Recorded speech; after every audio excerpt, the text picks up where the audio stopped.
So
much prayer, so much expectation.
Good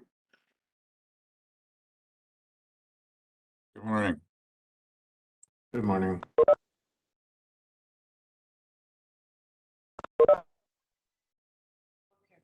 The green. I'll make it big. There you go. Good morning. Good morning, Giancarlo. Morning, Giancarlo. Let's turn it off.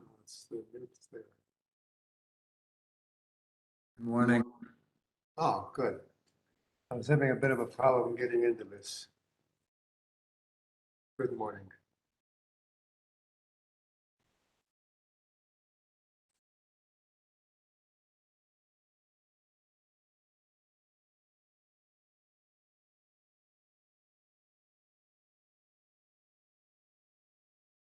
Julie, I'm not sure we can hear you. And you're not showing up as being muted. Hear me now? A little bit. Say something more.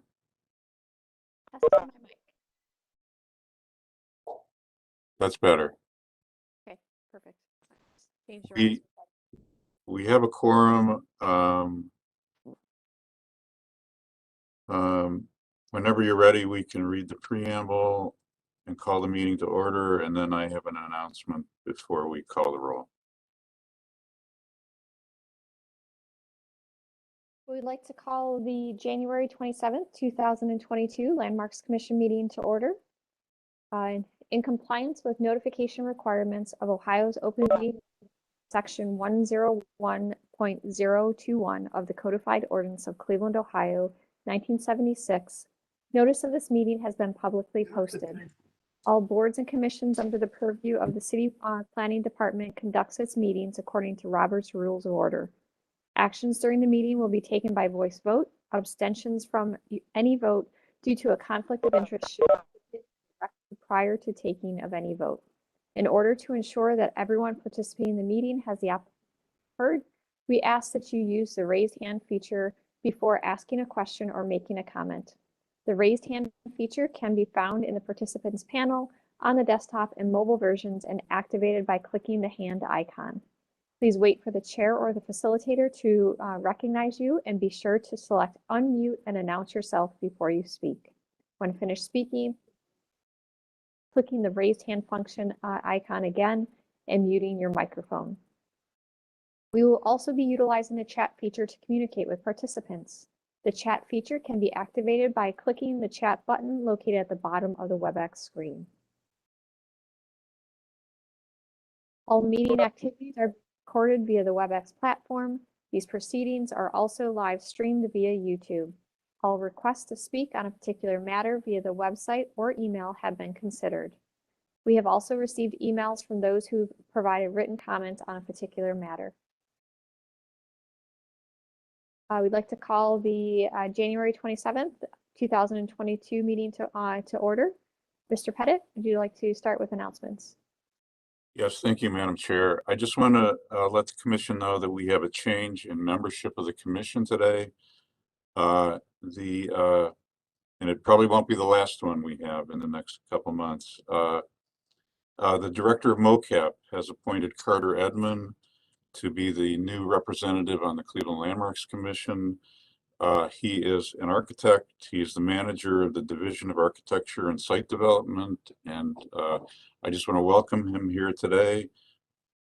He is replacing Adrian Bailey, and I just want to make sure we acknowledge and thank her for all her years of service on the commission.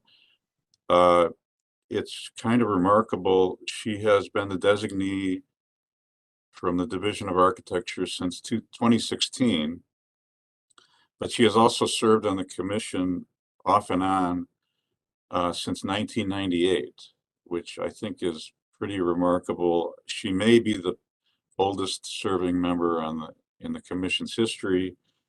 I just want to make sure that we recognize that and thank her for her service, and we'll find a way to memorialize that milestone for her years on the commission. But thank you, Adrian, and welcome, Carter. Thank you. Well, I just want to quickly say thank you for the opportunity for being on the Landmark Commission all these years. And I enjoy working with everybody that's on the current commission right now. So Carter would be good addition to the Landmark Commission.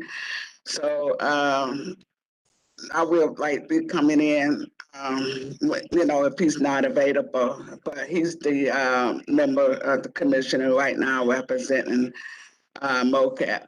Thank you again. I enjoyed these years of being on the commission. One of my favorite project, and when me and Don walked the Cuyahoga River for the Hewitt Hurlick that was still on the river. So that was the great engineering structure that was down there. So hopefully in the future, piece of it somehow will come up on that. So thank you again. I don't want to hold up the meeting. Well, Adrian, it's been a pleasure and an honor to work, with you on the commission since my tenure for the last 5 or so years. Thank you for all of your commentary and insight into every project and thoughtful responses. Thank you for all that you've done for the commission.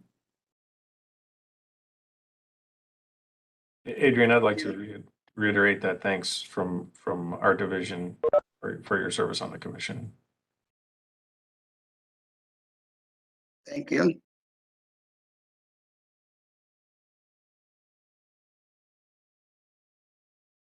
With that, we have our new member and our legacy member, which is Ms. Bailey. I'd like to ask Mr. Pettit to please call roll. Thank you, Madam Chair. Ms. Anderson, Here. Mr. Bonessi,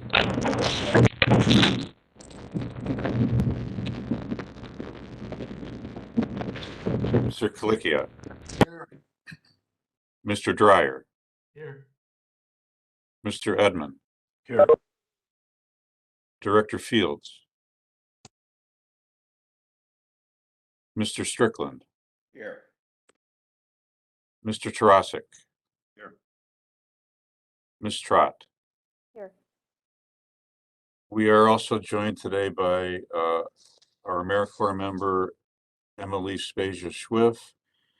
Carl Brunges is hosting the meeting, and we're joined by Kevin Roberts from the Law Department. Madam Chair, we have a quorum. Excellent. Well, then we will begin with our certificates of appropriateness. We'd like to call the first applicant forward. If you could unmute your mic, state your name for our record, and then tell us about your project. First applicant is located at 10011 Clifton Boulevard, Big House residential development, new construction of 6 units.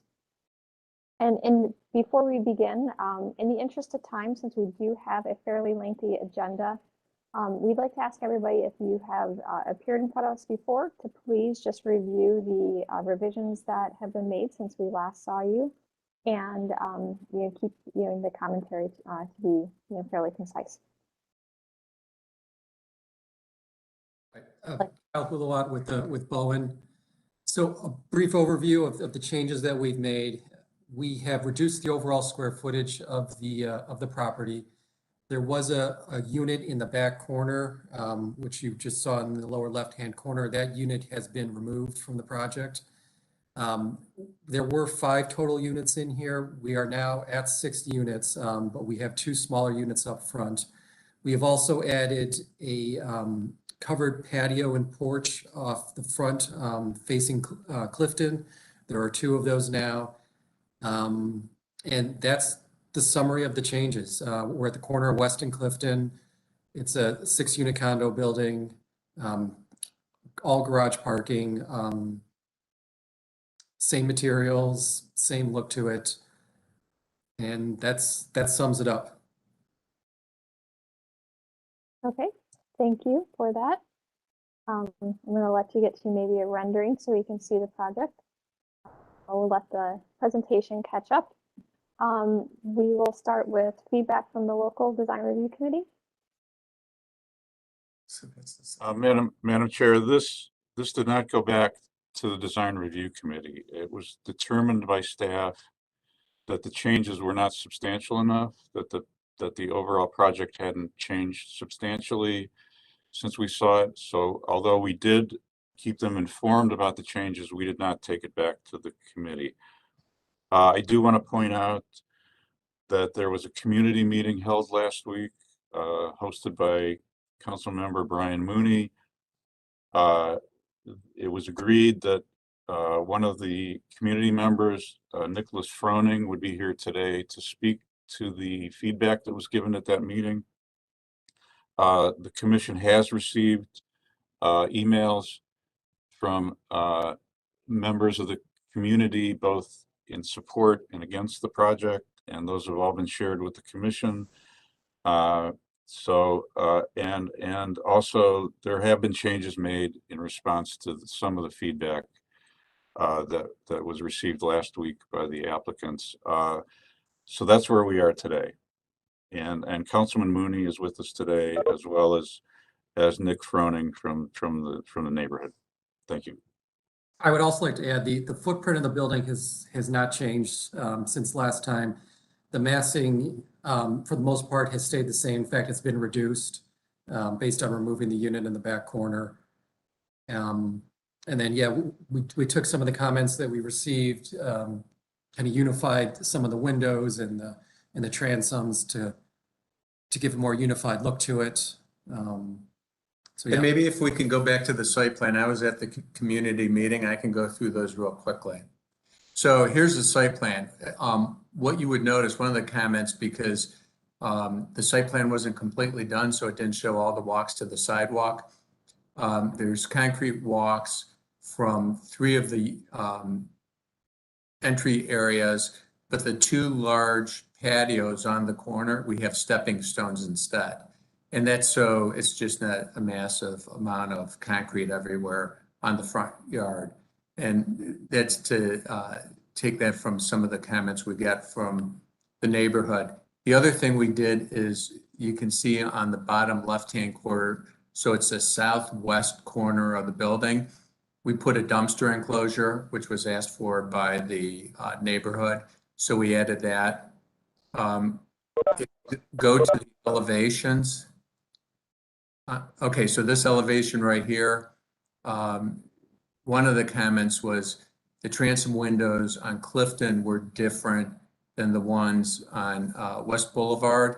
Those are all unified. They're divided light transoms, and they match the ones on West Boulevard. So those were the large comments as part of the meeting, and we incorporated them into the drawings. Thank you for that summary. Councilman Mooney, would you like to have any words on the project? I'd like to let Mr. Froning go first, the community representative. Mr. Froning? Yes, good morning, Madam Chair and the Commission. I appreciate the opportunity. So I've been in the neighborhood for a few years, and I was designated the community rep for this meeting. A couple things I'd like to just bring to attention to the Commission that we've learned today. One being that since submission to the Commission for approval, there have been additional changes by Brick House and this project based upon that community meeting. And so I think that's slightly concerning that we're still changing the plans. One of the overarching recommendations from the community, and as mentioned by Mr. Petit, is that this did not go back to local design review, and the community members believe that it should have gone back because of the changes in density and otherwise. As it relates to this commission and the comments that have been collected from the community in support and against, a lot of it deals with the south elevation. If we look at the south elevation, anywhere you stand at Jean Francis's house, you stand at Wendy Green, Robert, you stand at anybody's house on West Boulevard facing Clifton, you're going to clearly see that the materials on the back of the house do not conform with that on either the west, east, or north elevations. And there's that change. And so the recommendations in support and against have all been that this should be a brick structure. Some of the other comments related to this commission would be the preservation of materials that individual unit owners are required to utilize in the historic warehouse district, whether it be the wood windows or the changes that we saw with the project now.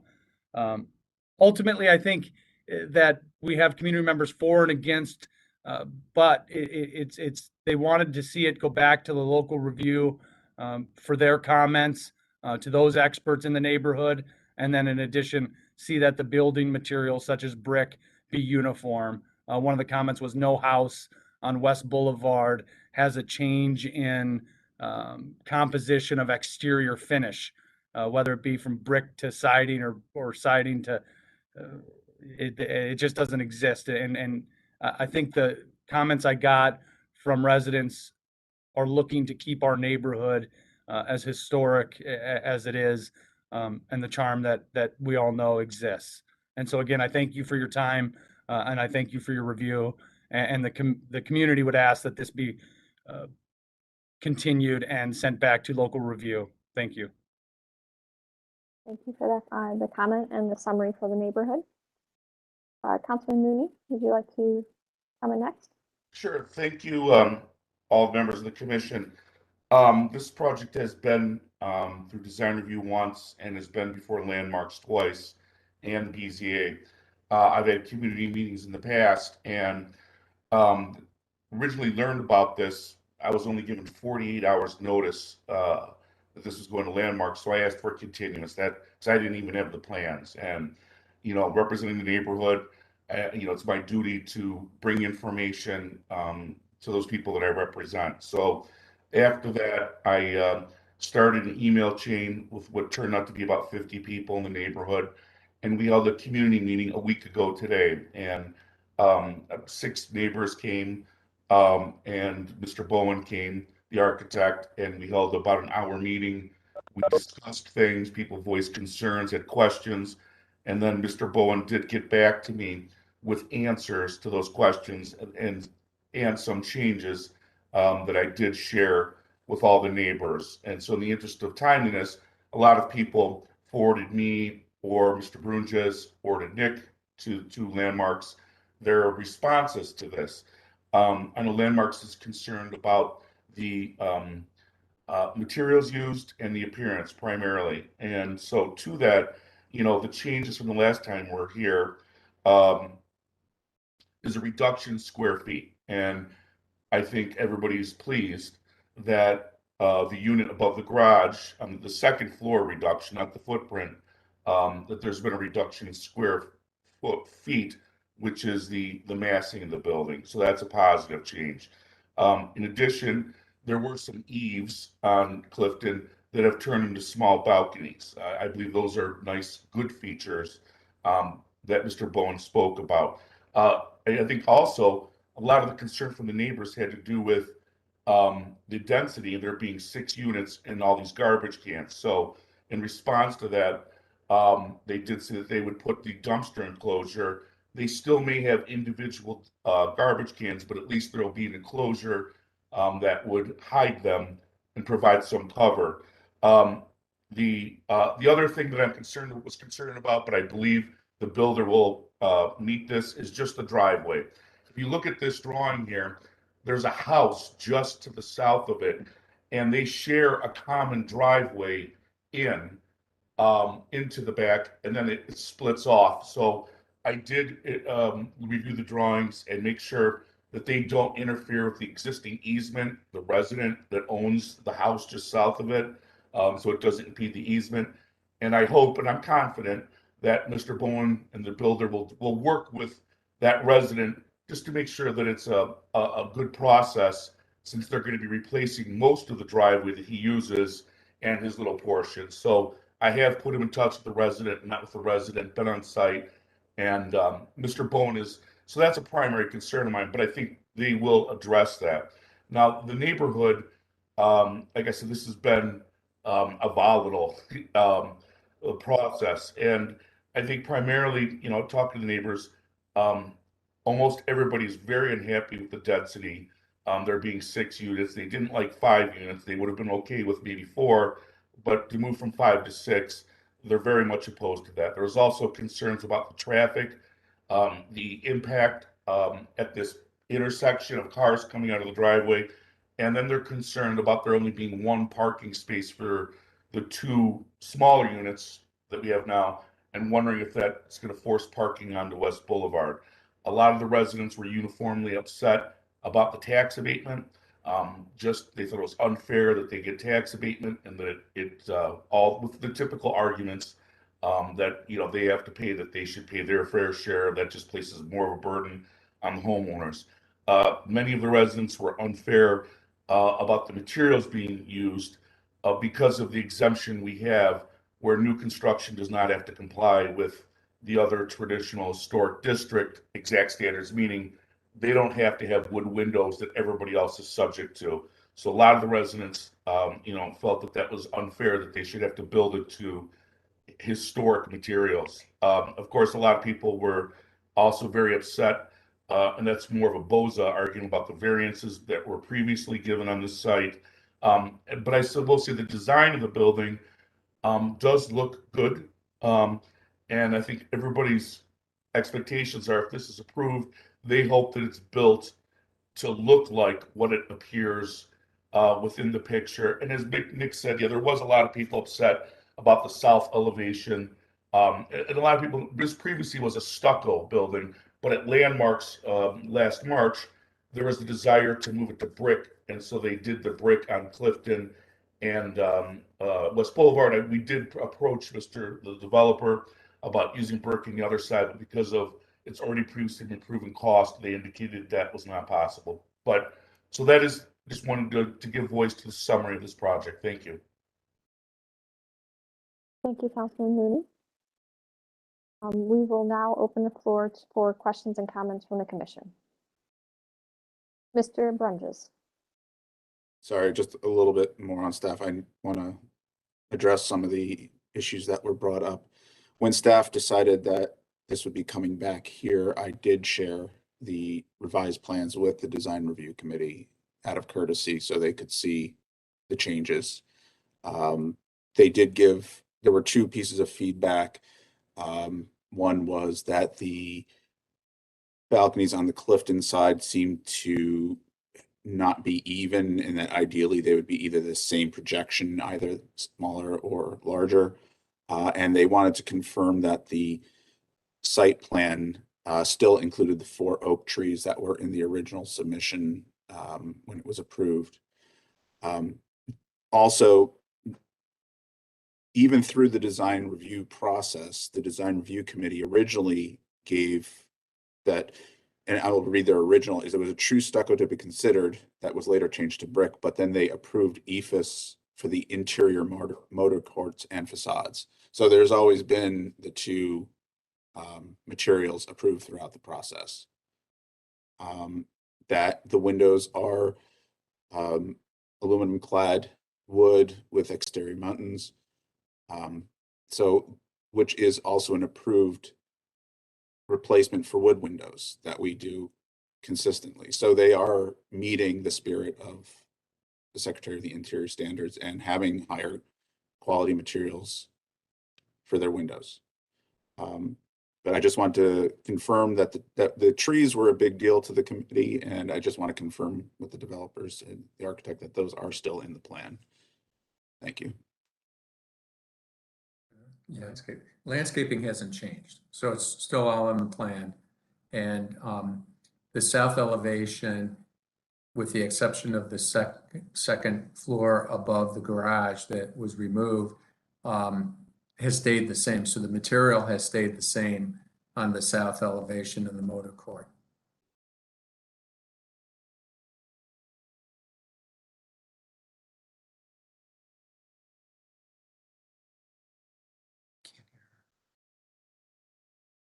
I was muted. Thank you for that additional feedback from staff and or response. We'll open up the floor to the commission now for questions and comments.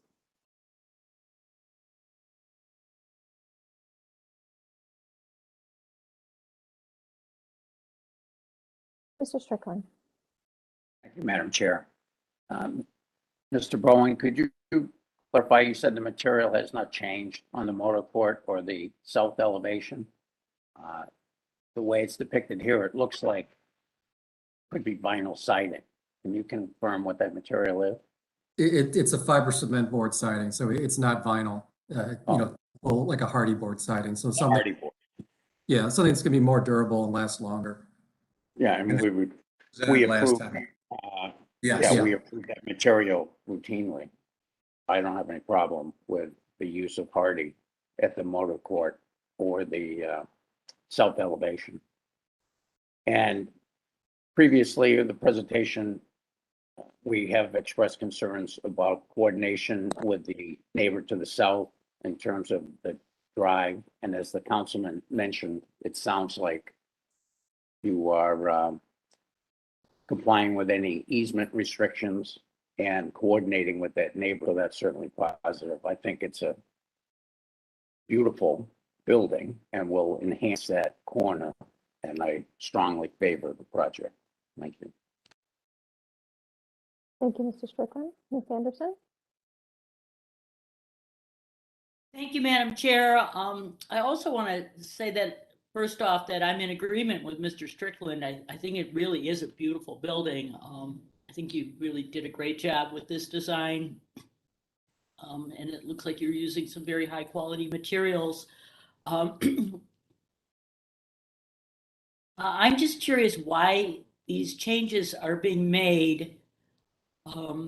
So yeah, if you could fill me in, I was wondering why you are going in this direction. Want me to answer that, Chair? Yeah, so I'll answer for the developer because he's not on the phone, but they couldn't get the 5 units to pencil. And so having some smaller units and going to 6 units actually made the project viable. They have 2 pre-bought units and they didn't want to default on that. So they wanted to keep on moving forward. And that's why we went from 5 to 6. So 2 of the units are actually a lot more affordable than most brick houses projects. As you know, they're $700,000-800,000. They have a project in Rocky River. The starting price is $1.5 million. So this gives you high quality materials, beautiful design for someone that might be an empty nester or a first time homeowner. 2 of the units would be smaller and more affordable. But he gets more dollars a square foot because they're smaller. I see. Yeah, because I was looking at this project in relation to other new construction that has either sold recently or is on the market, and the price per square foot was definitely higher. And Yeah. I don't know whether it's because of, the stipulations that they conform with the historic guidelines, or if there's other factors that enter into that higher price. Yeah, I don't know if you've gone through one of Brickhouse's projects before, but I have. the interior build out's very beautiful and high quality materials. So they are more expensive to build. Yeah, they definitely have a higher price per square foot. So I don't know if that might be impacting the marketability. The other thing that I'm kind of curious about, I have to apologize. I inadvertently deleted the link with the floor plans for the new revised units. Right now, these are being sold as like townhouses. It's not a condominium. It's a condominium. It is a condominium. Yes. So it is a condominium with common areas, and you own the inside and everybody else owns the rest of it collectively. Yes. So Okay. managed by a homeowners association and maintained by a homeowners association, but you will have the right to occupy your unit. Okay, all right, because my understanding, I thought it was a townhouse, a regular individual, each person owns everything individually. Okay, that's good clarification. I appreciate that. So that has not changed. That has not changed. It's under 1B number, so it can't change. Yeah. If it was townhouses, there would be separate B numbers for building and housing. Okay.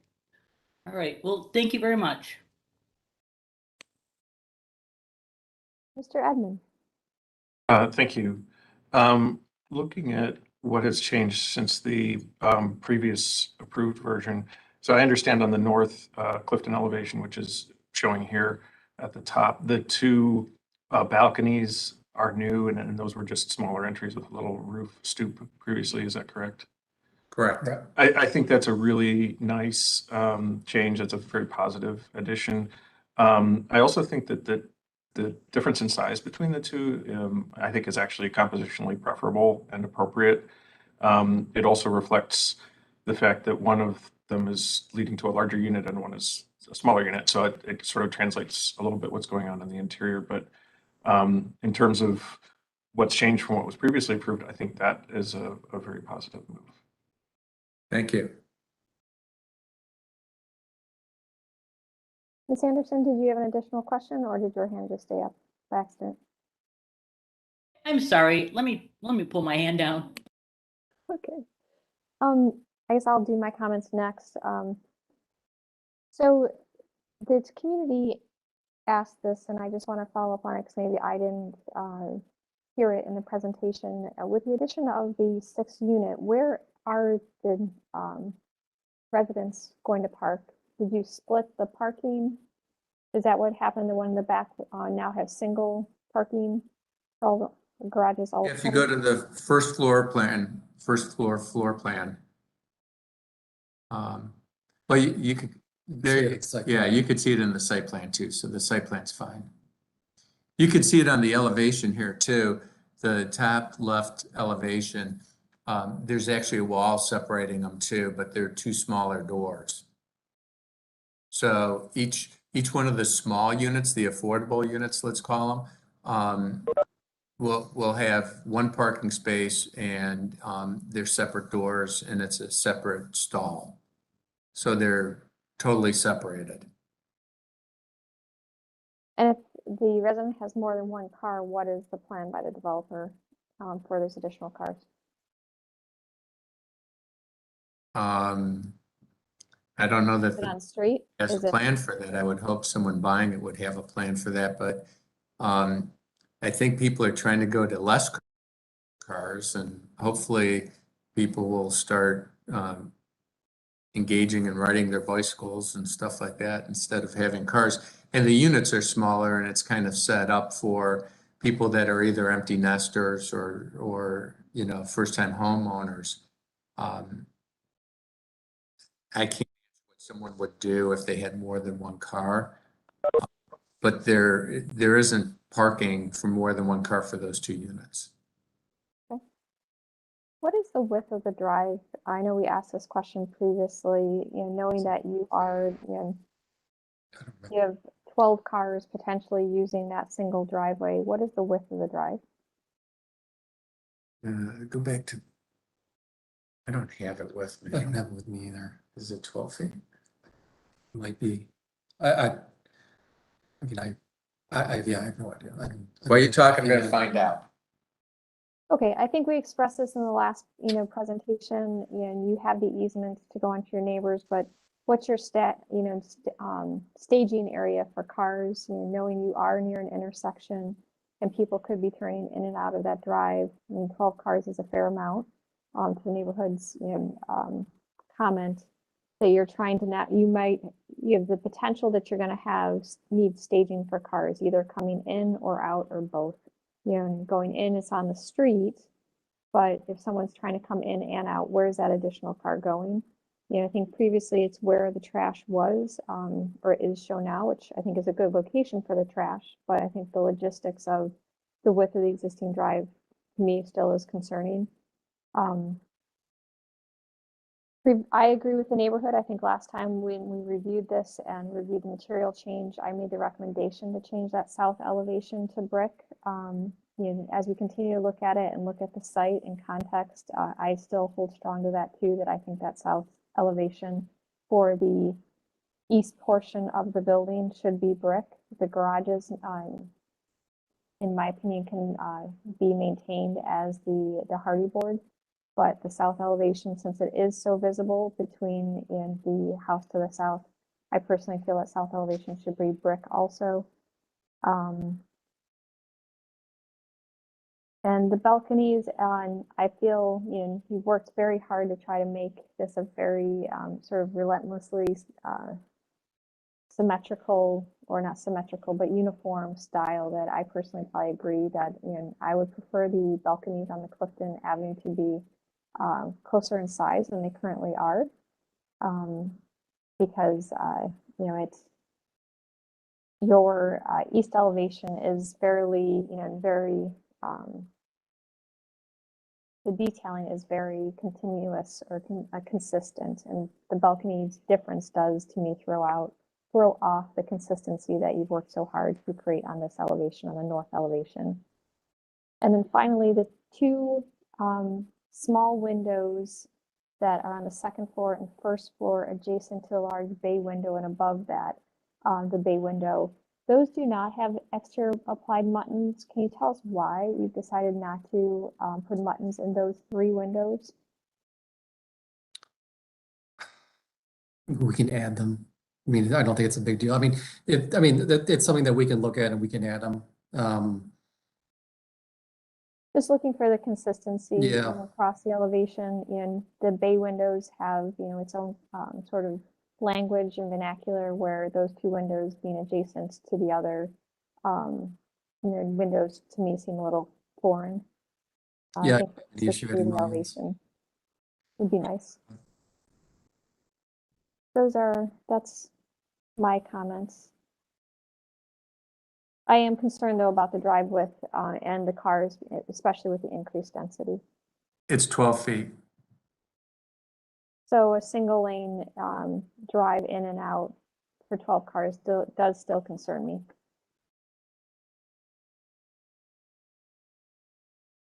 Other questions or comments from the commission? Ms. Anderson, I see your hand up. One quick question. I am a little concerned about the driveway as well. I guess it's two questions.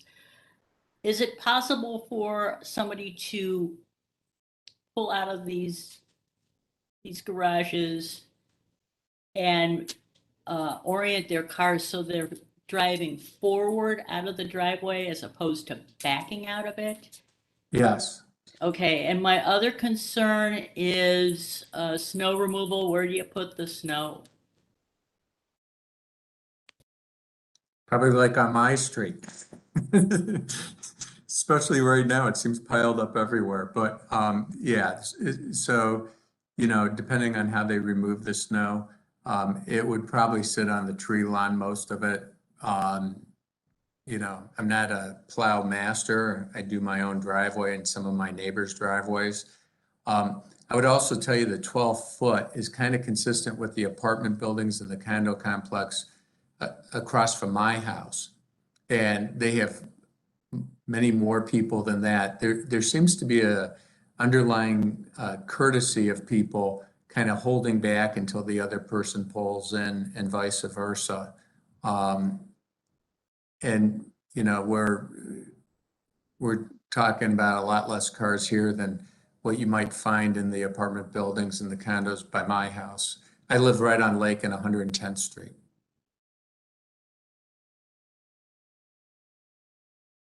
Oh, I think it works well. We could widen it, but I would worry that would look pretty imposing.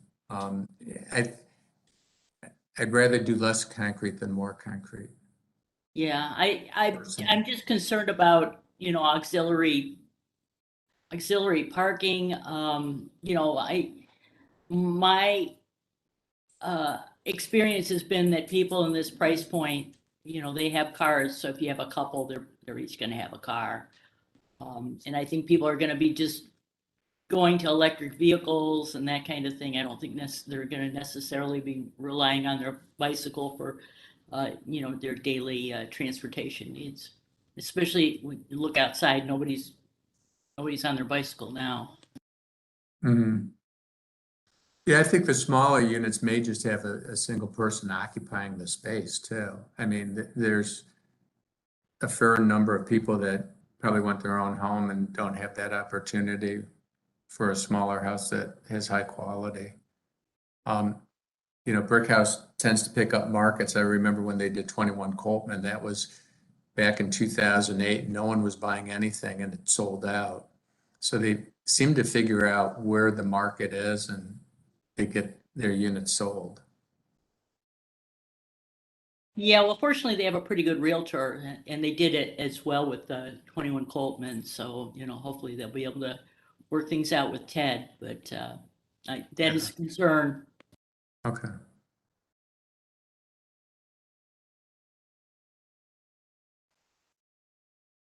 Other questions or comments from the commission?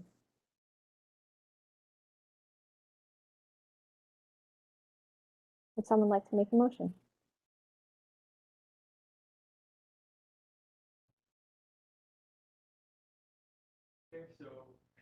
Mr. Bonazzi? Before we take a vote, Madam Chair, I just have to express that I need to recuse myself due to a conflict of interest on this project. Thank you. Thank you for stating that prior to the vote. Mr. Strickland? Thank you, Madam Chair. I would move to approve the project as presented, just with the addition of the exterior flag buttons on those 3 windows on the Clifton facade. I second that move. We have a motion and a second. Any further discussion?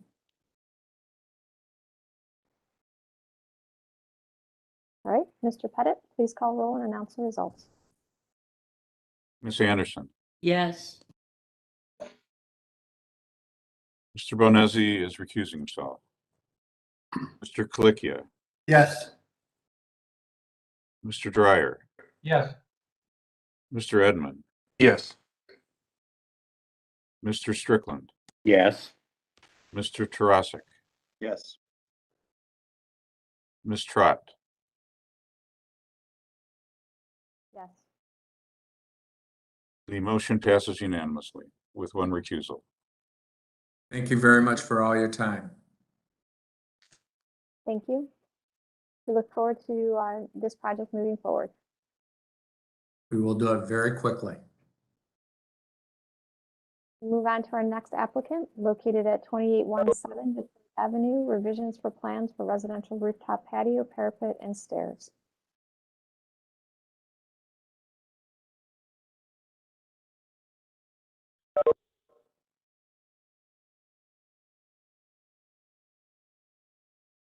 This is Graham Veazey, jumping in, the owner of the building, and resident right there. All we're requesting of this commission is a adaptation of what's been approved already. So we're at the corner of West 28th and Detroit Avenue.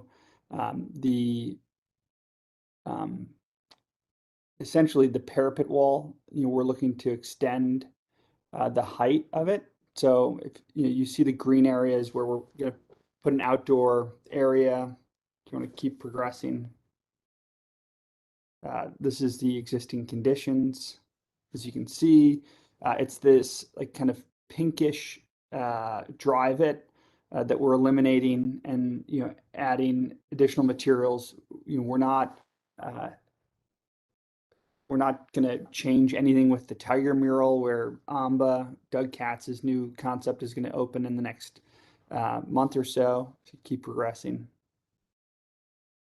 This is just plan, shows the green area of where this outdoor space is going to be on the roof of the CMU building. We keep moving. Keep moving. So this is the kind of khaki or beige color shows the additional adaptation to the already approved plans. The sense is that you're not adding an additional material, but just extending that wall higher so that we're not putting a fence or some other things that would kind of clutter that corner. I'm gonna keep moving. You can see the stair from the deck, which is cantilevered off the 3-story brick structure. Keep moving.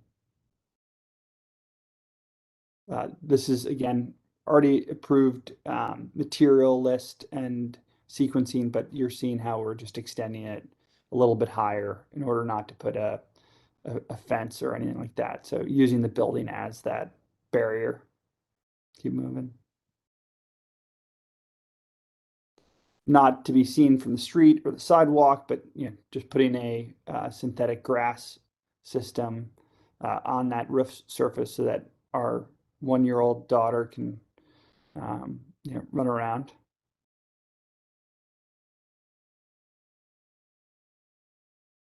Keep moving.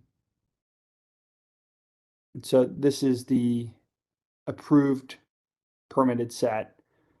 And then we've got a side-by-side, which I think is the next slide. It's not, but I think it would be helpful. Yeah. So on the right is what this commission has approved. And then on the left is what, the revisions that we're seeking today. All right, thank you for the presentation. We'll start with feedback from the local commission. I'm sorry, committee. Good morning, Madam Chair and members of the board. Nate Law, Neighborhood Development Associate at Ohio City Incorporated. This project was reviewed and approved. There were 2 conditions on approval. There was discussion about extending the wall 4 feet west to give extra massing at street level. There was also some concern about how the mural and cornices interact with the parapet wall. And also the 3x8 privacy panels cannot cover all of the deck. That was also in the approval. Otherwise, they were generally supportive of this project. And for the commission's benefit, west would be towards the existing building. So if you're looking at the left elevation on the top, so top left elevation, the 4 feet would go towards the building. So they just didn't want it to end abruptly. If I could annotate, I would, but it heads. It's within the floor plan, the updated floor Yeah. plan.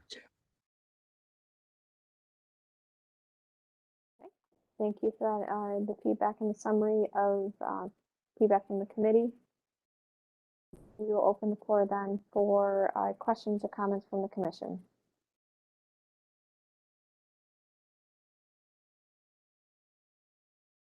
Mr. Edmond. Edmond, I'm sorry. Thank you. So just for clarification, where the parapet extends over the mural, the parapet would continue in the same white and gray materials that you have over the corner building, just over the mural. Right. Okay. And so the parapet and the stair are the 2 new components. Is that correct? Correct. And I know looking in reality and perspective is a little different than looking in elevation. The stair does look like a fairly prominent structure on there, and I wonder if it would be feasible to rotate it so that it's going along the taller building instead of projecting out. That might also give you more usable space on the roof if you chose to do that. Issue is we're utilizing the existing window penetration. So if you look on the top elevation here to the right, there's a partial window shown. So if it went, it would. So that lower window, it would conflict with that lower window. Yeah, exactly.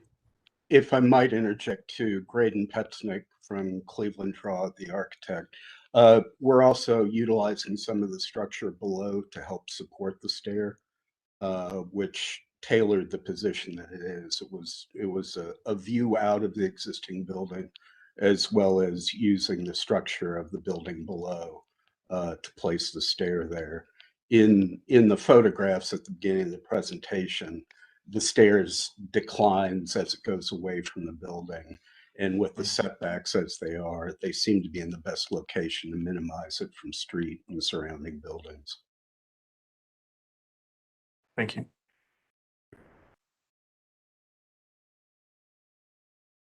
Ms. Petrus, I'm sorry. I'm not doing great with names today. Ms. Petrus, you're joined us. Welcome. You have questions or comments? Yes, I'm sorry. I just realized that my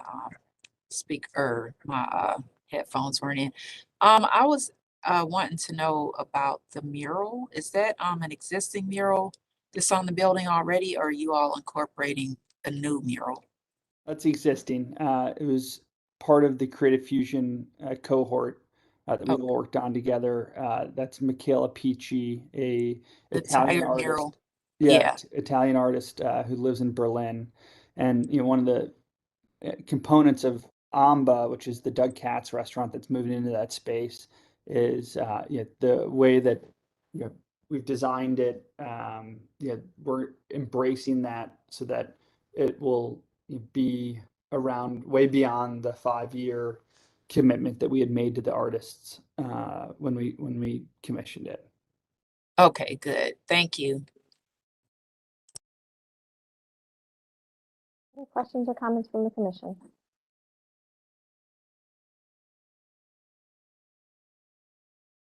All right, I will give mine. Did you explore any other materials for the handrails as first on the stairs? Because right now you do have the enclosed porch above, but because of enclosing that stairs, I think it's going to make it very prominent from the neighbors and the passerbys approaching and going westbound on Detroit. Do you explore any other materials like a metal handrail to try to minimize its visibility? We did look at some other materials, but because the existing materials painted out blend so well to the building behind, and we had a bit of a safety concern too with small children on stairs. We felt that the continuing the same material down the stair, and if we do look at the picture from the street level, it does tend to recede into the background. It's very difficult to see. It's not difficult, but it's less noticeable than something that would have been more open or rail-like or with a picket. So we felt that between the way the geometry of the stairs is falling away from the building and the angle of view up from Detroit and West 28th, that material West worked 28th, it's impossible to see, as you can see from the picture in the middle. Like, can't even see the 3-story brick structure other than the roof flashing. So, Sure, but the beauty and the curse of Google Earth is I'm standing on Detroit and just looking at it from there. So that's the view shed that I'm focused on or addressing right now. Yeah. And then related to along the building edge, I don't have a problem with the roof deck, but I don't personally love the addition and the expansion of the parapet. I think, right now the existing building is in a nice proportion relating to the existing structure adjacent to it.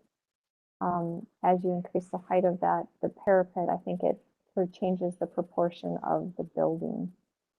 Opening solid to void for the first floor openings versus above and how it relates to the context next to it. I don't have a problem with the roof deck itself. It's just how we're enclosing that roof deck. I'm personally not in love with the solution right now. well, for the sake of the commission, the building that existed before it got torn down, probably before there was a landmarks commission in Cleveland, was a 3-story structure. So, historically there was a larger massing that anchored that corner, and the minimal extension of that parapet wall pales in comparison to the height of what was there. It's not the height of the structure; it's how it now relates to the composition of the building itself. Well, we are trying to maintain some of the line work, the transitions of the building.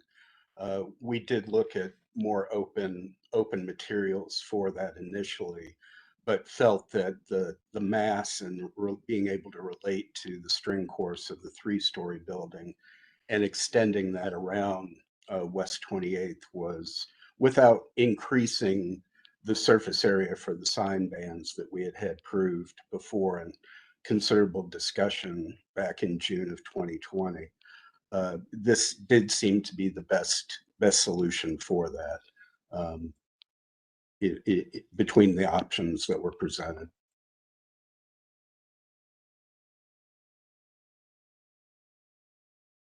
I think those are my comments on the design. Other questions or comments from the commission? Ms. Anderson. Thank you, Madam Chair.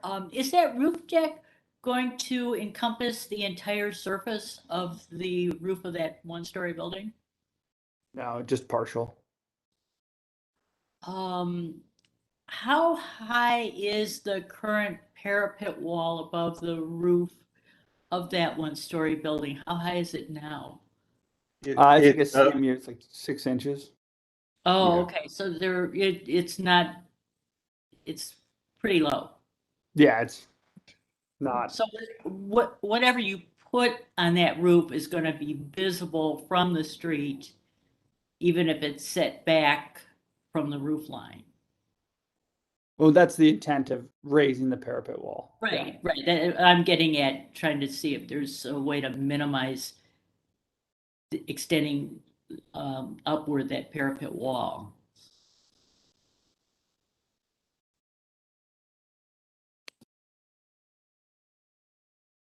It doesn't sound, it sounds like without some sort of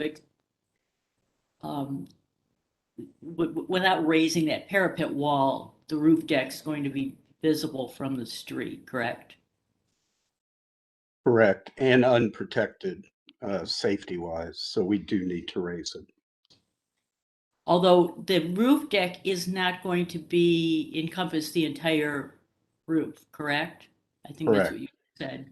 But if you go to the one plan that has the green, so you can see that the roof deck, even though it doesn't go all the way to the south, it does the entirety of that portion of the building. So it goes to the north and to the east, the entire roof. Correct. I'm just gonna throw this out there. If it was oriented towards the south section of the roof, would it be visible from Detroit or is that West 28th?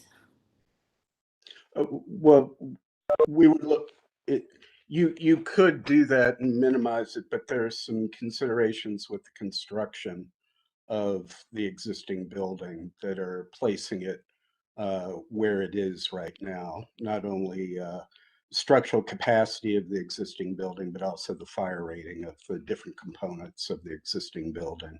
So that in combination with extending the parapet to incorporate it into the front design and turning that corner was important to us to maintain.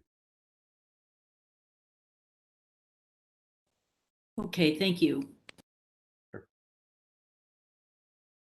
Thank you, Ms. Anderson. Mr. Edmond? Looking at that roof plan we were just looking at, it looks that the parapet extends to the south about 15 feet or so farther than the area that you're planning to put the artificial turf on and presumably use as the roof deck area. And I wondered why that was, if it's just for more shielding of the view. And if so, would it make sense to, instead of extending it along the facade, have a little bit longer return that actually is at the change from the roof deck to the open roof? That is something that we've looked at and was a point of discussion in design review. And looking at the mural and the composition of the mural versus the extension of the parapet, the initial response of trying to unite the new work to the existing mural through this parapet seemed to work best at this location with the return. And with that return was the only comment that design review had with respect to that. In the end, it seemed to have a good balance of proportion on the elevations, the way it was drawn. So if we scroll up one sheet to the photographs, the street photographs, where on the mural does the parapet end roughly? The parapet ends between the tiger's bandana and its left ear as we look at it. Okay.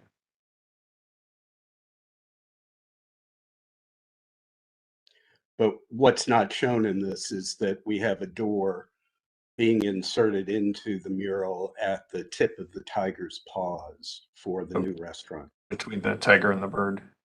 Right.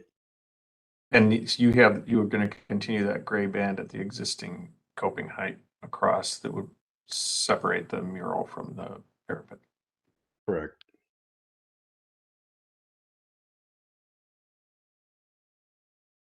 Thank you. Sure. Thank you, Mr. Edmond. Other questions or comments from the commission?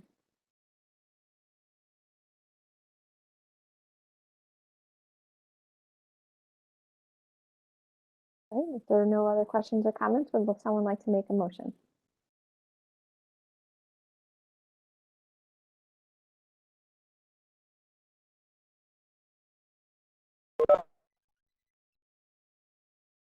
Would someone like to make a motion?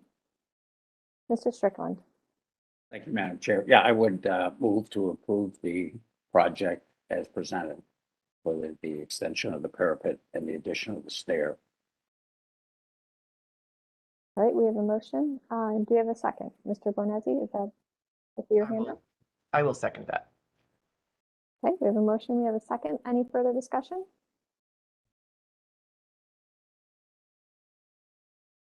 Not hearing any. I will ask Mr. Pettit, please call roll and announce the results.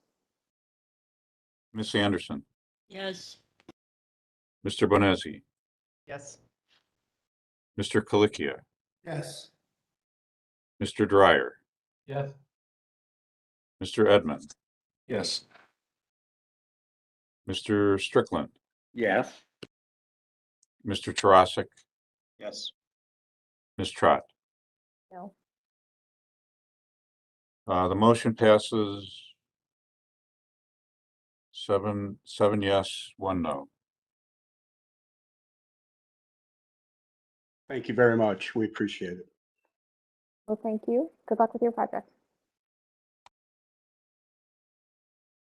We'll move on to our third applicant, located at 283 Franklin Boulevard, the Nelson Sanford House, Superlative Group monument sign.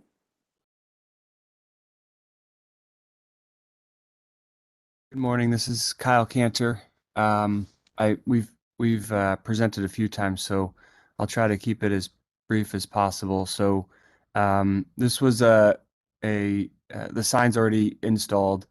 It was installed during or shortly after the completion of the renovation of the building. We've included photos and some of the adjustments that have been made already. There were to be gas lamps on top of these two pillars, which we removed based on feedback, and then we've adjusted the caps on the tops of the pillars. So I think everything else has been consistent with the submission. Thank you for the presentation. Any feedback from staff before we move into the commission and committee?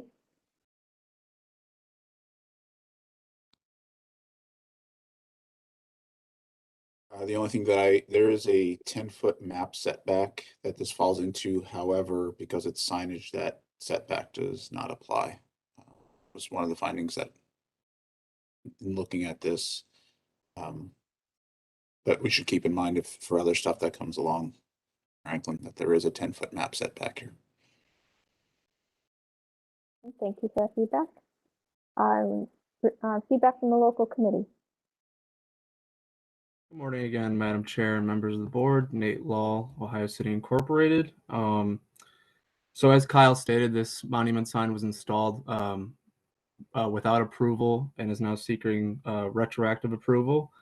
The committee did not have quorum when this was viewed, but they generally weren't a fan of the size of the support columns, and they believe that the signboard is out of scale relative to those columns. So without quorum, they recommended that this not be approved. Thank you. Thank you for the summary. We'll open the floor for questions and comments from the commission.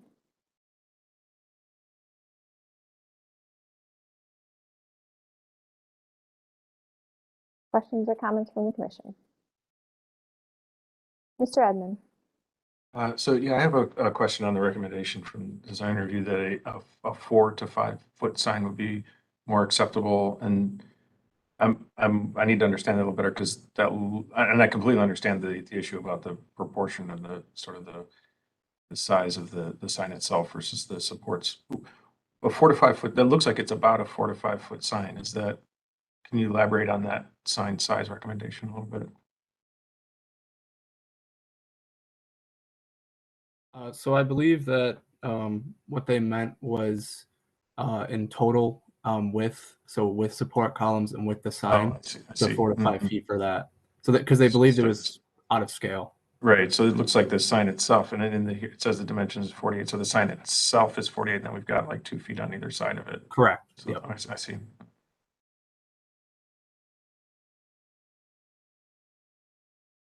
Thank you. Thank you. Other questions or comments from the commission? Mrs. Strickland?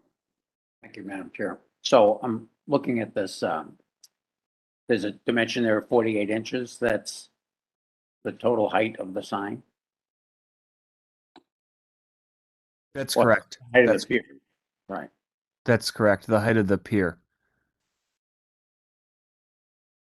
All right. And what's the material of the sign itself? I think it's included in the documents we submitted. Hold on, let me try to.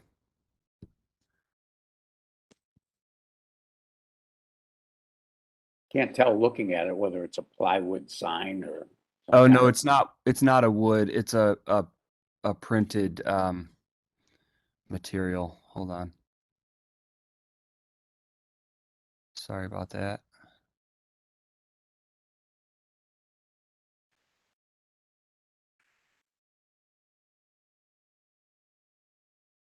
My question involves the durability, the sign material itself.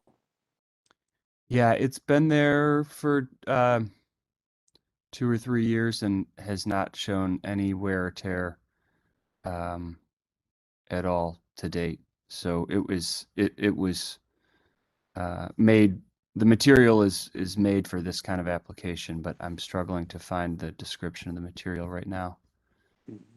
And is there any illumination or? Yeah, the this. sign? Yeah, it's uplit.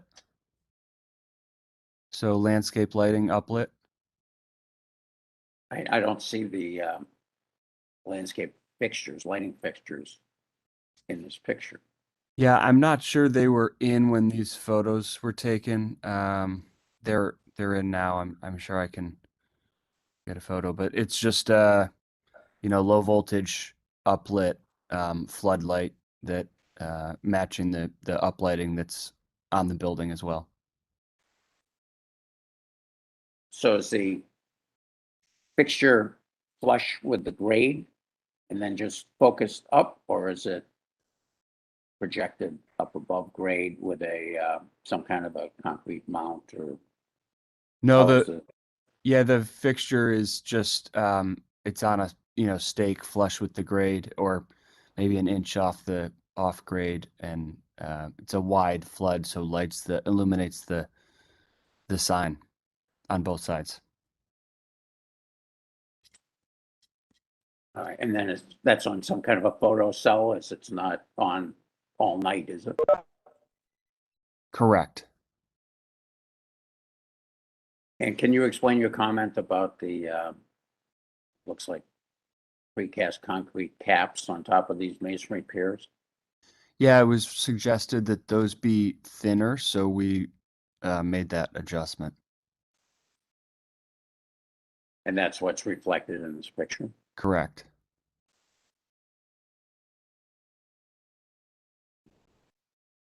All right, that's all of my comments.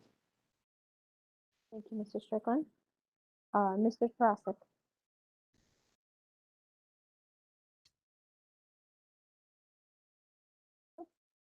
Ray, did you have questions or comments? I apologize. I just have a couple of questions and I guess about the process here. Am I correct in understanding that we're looking for a retroactive approval here as well? That's what this is. And am I also correct in understanding that the local design review committee is not supportive of this? Am I correct on those two comments? That is my understanding. Mr. Pettit, can you confirm? Both of those are correct. We unfortunately sometimes have to review after the fact, and that's the case here. And we do have a disapproval from a local committee. And I think that's to my point in general. I guess to the applicant, let me ask this question to the applicant. When and how did you find out that this issue was supposed to have come before the Landmarks Commission?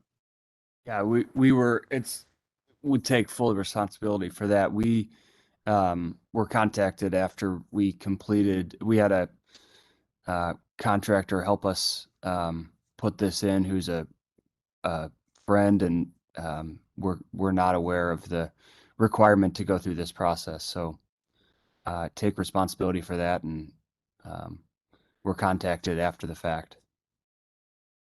And I don't know, I think this commission's talked about this before, and I wish I had a solution to this. I don't. But it seems that these types of approvals are more common than they are rare anymore. And I know we talk about this, we struggle about this. I wish I had a solution on how we could avoid these. But I just want to make a comment that it does seem like these things are, and again, I'm not being overly critical of the applicant, more of, I guess, the comment that I've seen this as less of a rare situation than a common situation. And again, I'm at a loss to see how we can remedy this going forward. But thank you. I just want to make those comments. I would agree with your comments because it does feel like we see this more and more, and asking for forgiveness rather than for support or approval from the beginning. In this situation, I am disappointed because we obviously spent painstakingly going through the process for the renovation of the house.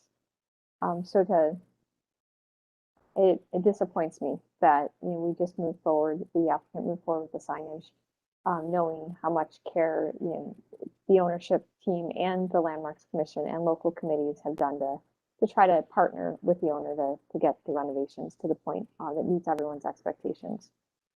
I personally probably agree with some of the comments the local committee made, that I do think that the piers feel out of proportion or too large for the signage panel itself. I don't think the sign panel itself is the right proportion for its location, but the piers seem excessively large. So it does trouble me because this is already installed and has, based on what the applicant said, for 2 years. So right now, I'm personally not in support of the sign. Mr. Bonazzi? Thank you, Madam Chair. Interjecting quick humor.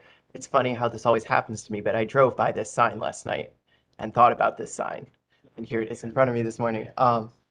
And, I'd agree with my fellow member, Mr. Trosick. Like, we've seen this even since the time I've joined this commission multiple times. And every time one of these situations comes up, I don't know what to say or kind of how to deal with it. And I think that's another conversation that we can kind of start to initiate, but I would agree with everyone, and I'm not going to beat the horse dead.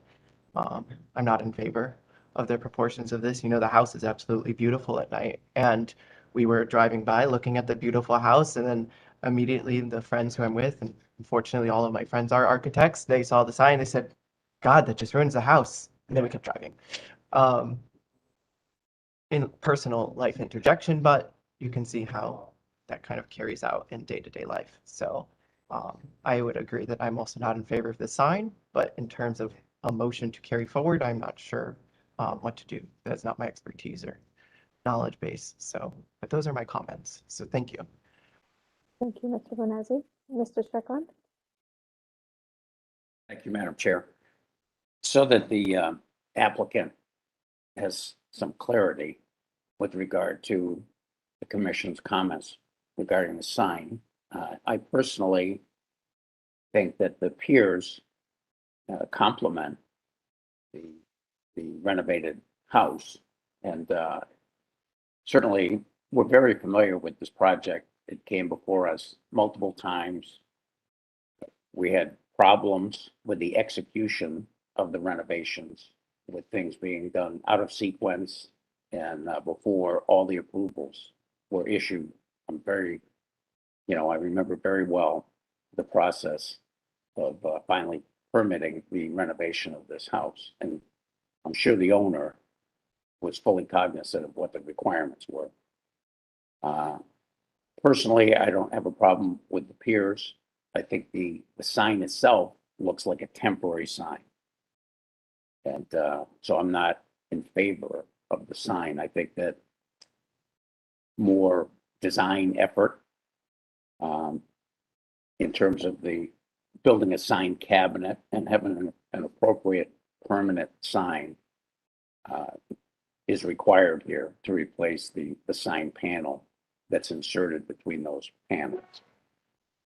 So I'm trying to provide some clarity in terms of my position with regard to my vote, which would be to reject the approval of the sign. Think, am I allowed to comment back on that, or? Yes, go ahead. I think exploring what the sign looks like, the printed portion of the sign, would be something that would be much easier from our perspective. And you know, not that that's the top priority here, but the pillar issue is a more substantial issue. There's concrete footers below those, and you know, so on and so forth. So they're over support structures that are down into those footers. So I think, but with regard to the printed portion of the sign, exploring a different design or going through a different process to have a different material there and a different look would be, you know, achievable from our side. I would like to say something. Go ahead, Giancarlo. I agree. I don't, as Mr. Strickland mentioned, I don't really have an issue with the pillars, that they seem to be architecturally designed, attached to the house. I do have an issue with the sign, and we really haven't talked about the aesthetics of the sign at all, have we? As far as how that functions, and I don't like the sign. I could live with the pillars.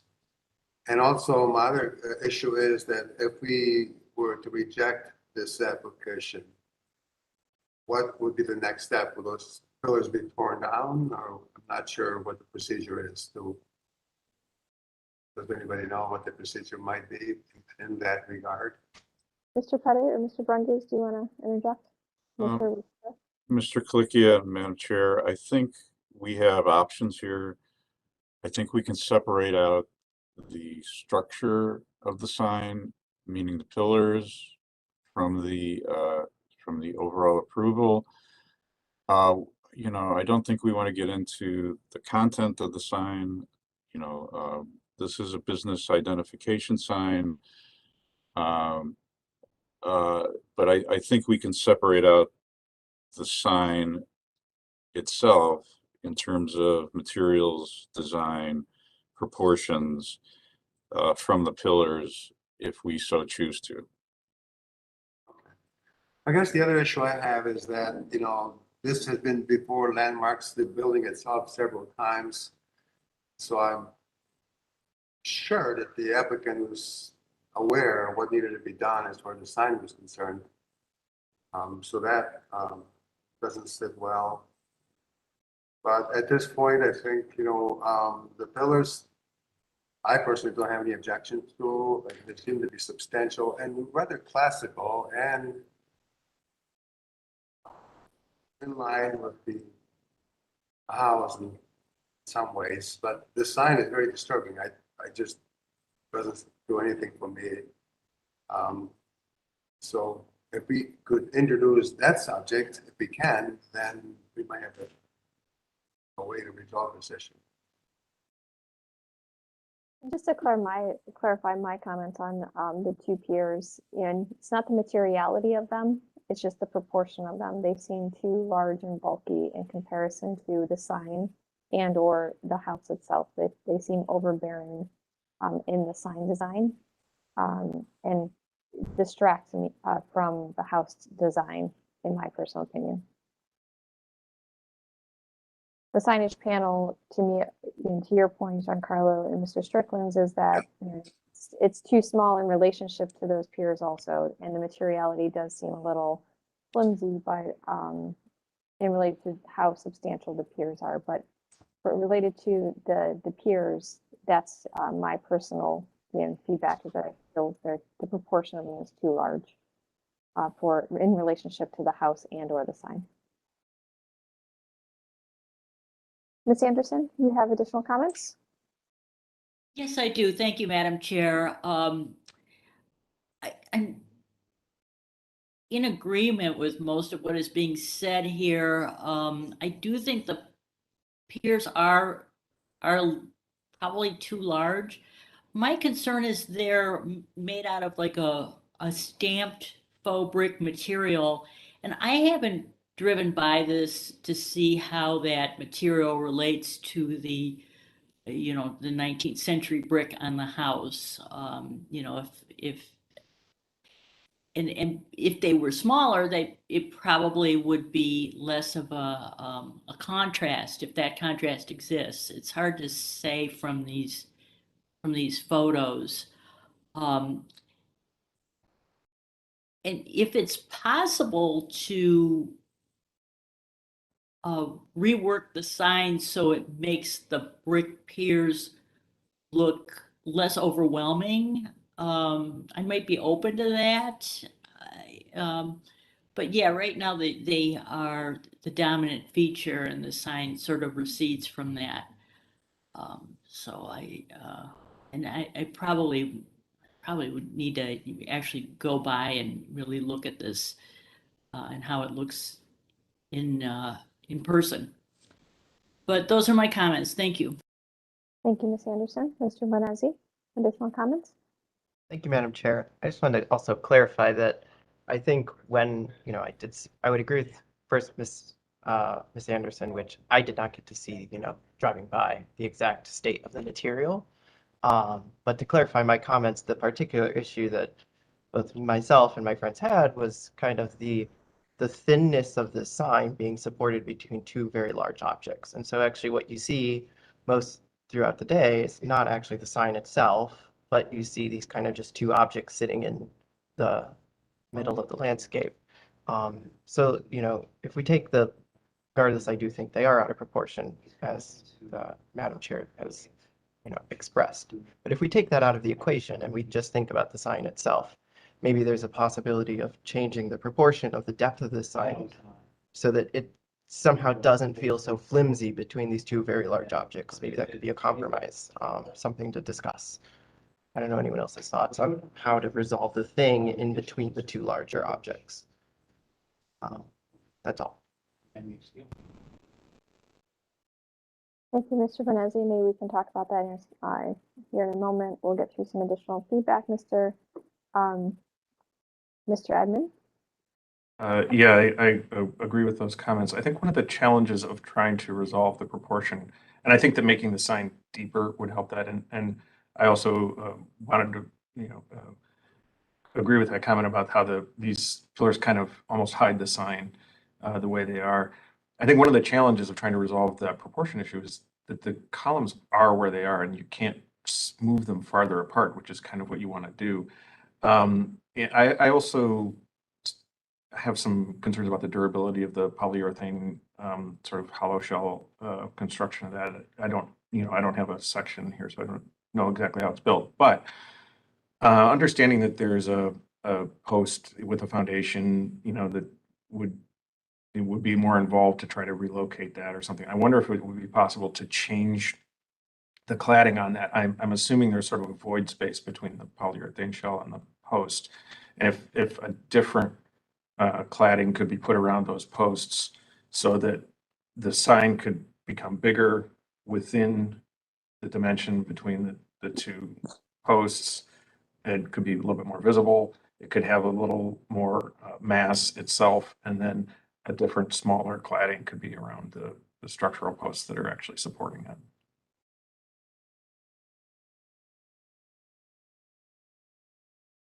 Yeah, that's a good thought. I mean, I think the brick to me blends well with the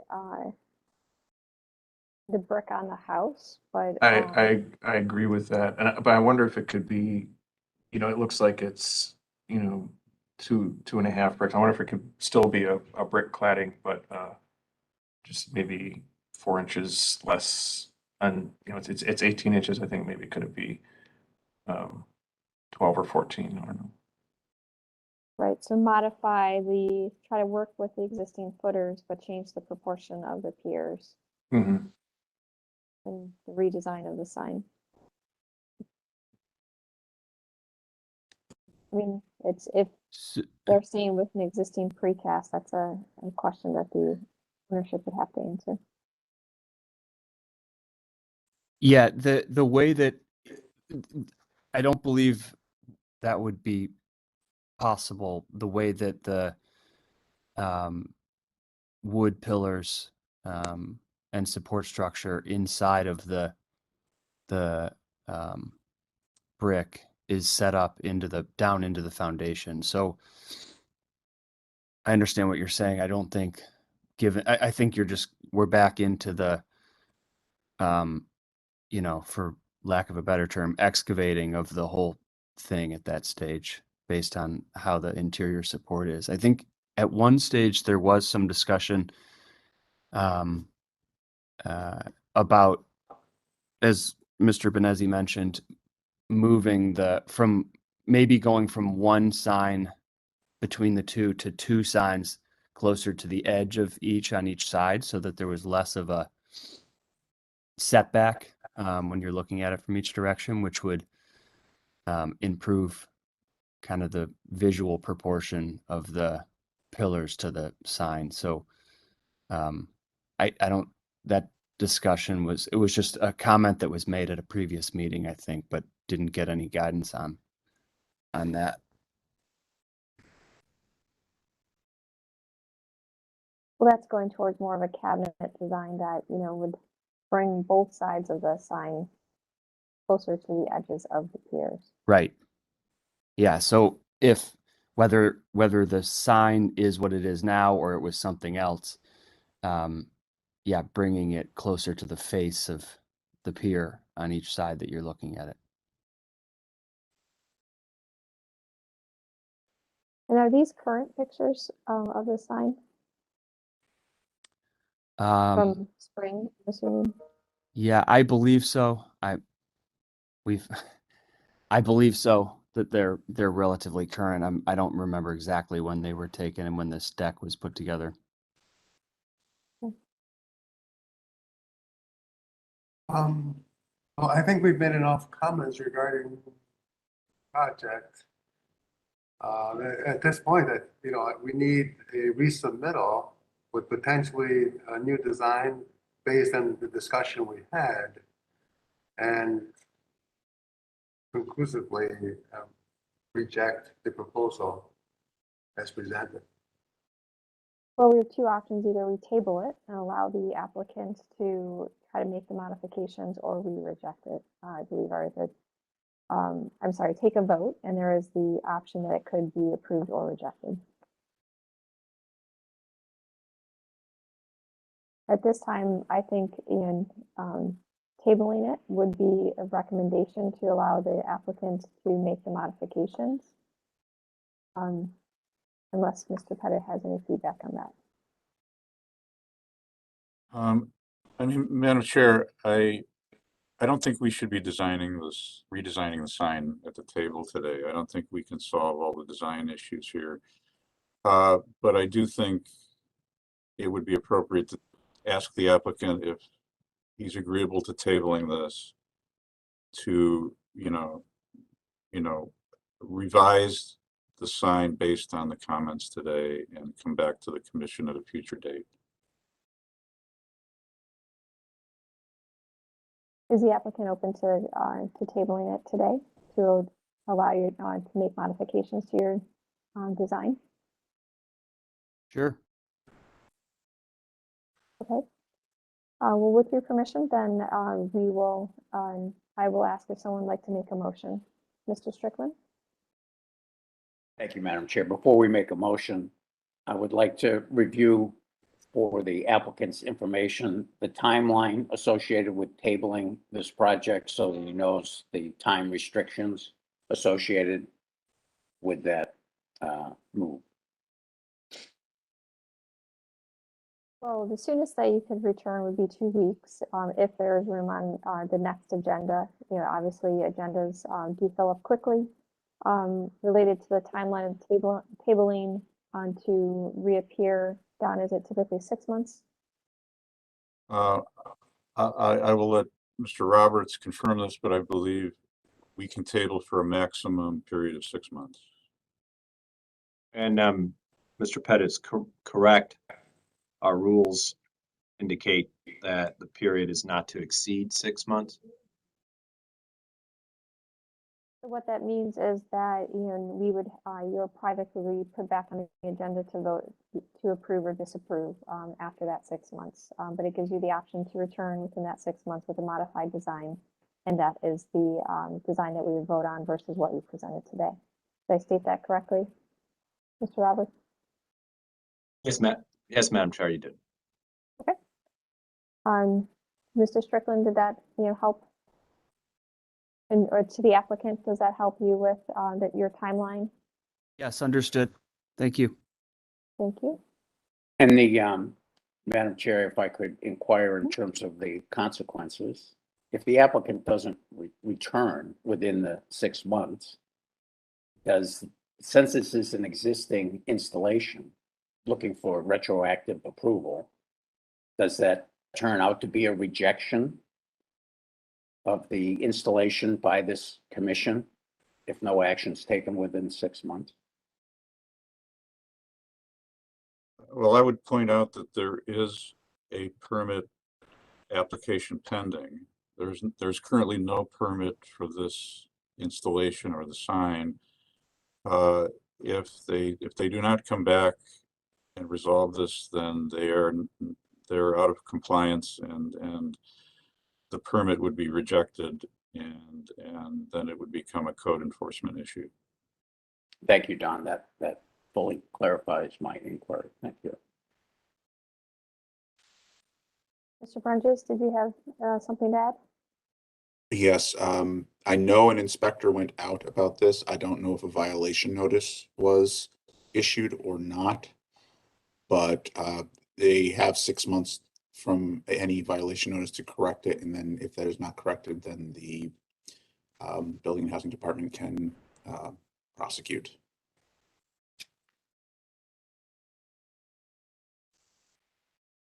So obviously there are ramifications if this is not remedied. So we look forward to seeing you reappear with a new design or a revised design to allow us to conclude on this sign design.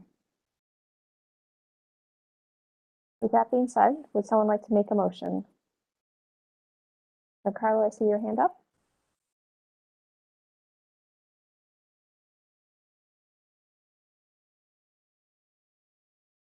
No, thank you, sorry, but I will make a motion. I will move that we table this project. Taking into consideration all the comments were made by the committee. Oh, thank you. We have a motion. Do we have a second? This is Carter Edmond. I'll second that. Thank you for the second. Any further discussion? All right, Mr. Pettit, please call roll and announce the results. Ms. Anderson, Yes. Mr. Bonesi, Yes. Mr. Colicchio, Yes. Mr. Dryer, Yes. Mr. Edmond, Yes. Mr. Strickland, Yes. Mr. Tarasik, Yes. Ms. Trott. Yes. The motion to table passes unanimously. Thank you. Well, we look forward to seeing the applicant. We encourage you to look at your design based on the feedback that you received, and we look forward to seeing you return with that revised design within the next between 2 weeks to 6 months. Thanks. Thank you. This is Carter Edmond. I need to excuse myself for just 2 minutes. I'll be right back. Thank you. We'll move on to our next applicant, located 1466 West 29th Street, the Laura Bidwell. Welcome, Ms. Marinucci. Good morning to the committee. My name is Antonia Marinucci. I'm the architect on this project. We were here for concept review in December, so in the interest of time, I'll just go over the changes that we made per the comments at concept.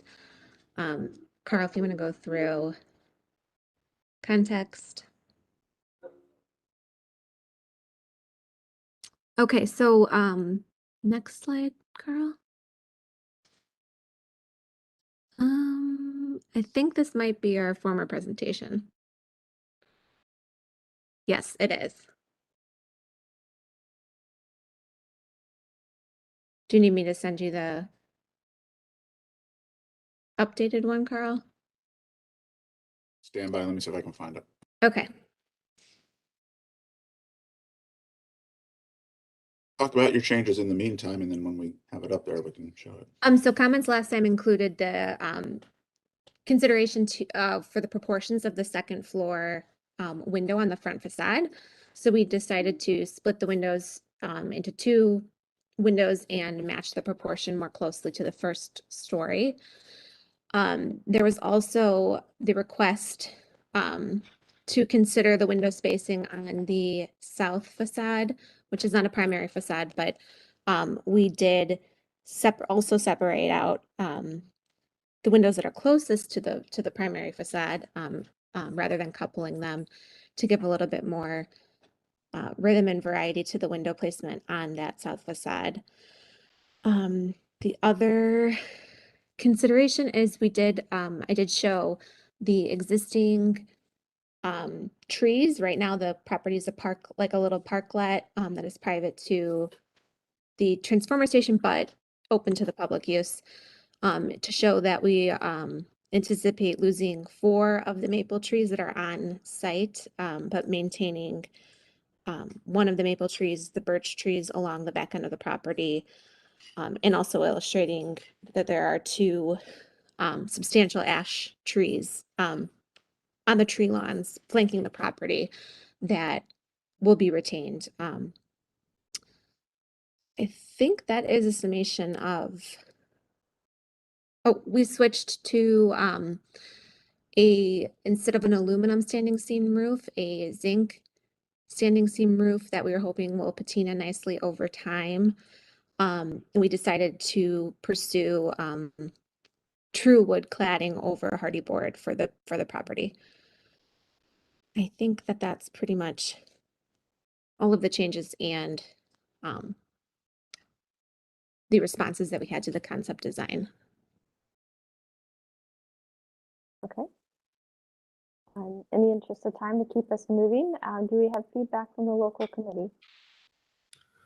Yeah, good morning again. Nate Law, Ohio City Incorporated. The committee was very favorable towards this project. They really like that it's going to be wood construction with the aluminum clad wood windows. So they believe that it meets the intent of the National Secretary of Interior standards. They appreciated the modern glass on the back of the facade. They thought that was a nice addition to set it, show that this house has not always been there, but it's still paying attention to historic and modern trends. And they did not take any issue with the zinc roofing that was proposed in the last meeting. So they approved this project. Thank you. Thank you for that feedback from the local committee. Okay, Carl, you're back. Thank you. This is the correct presentation. So this is just, as you can see, the main change here from a site standpoint is just illustrating those trees, as I mentioned before. Next slide, Carl. And here's a little rendering that does also include the landscaping that will be retained in terms of trees. I do want to make clear that we will be coming back before the committee to approve fencing and final pavement material of the front walk, which we have not decided on yet. So if we could get, we'd like to get rolling on the permit for the house itself and then be back for those front landscaping elements, if that's acceptable. Here you can see that slight modification to the front east and the side south elevations in terms of decoupling those 2 pairs of windows that front West 29th, or are more visible, I should say, on the south side. And then I also included a floor plan, which I don't believe our concept plan had, for reference. We also, Michelle had made the comment to specify that the studio space was qualifying as a bedroom, so that the property could be a 2-bedroom. And here is a look at that materiality.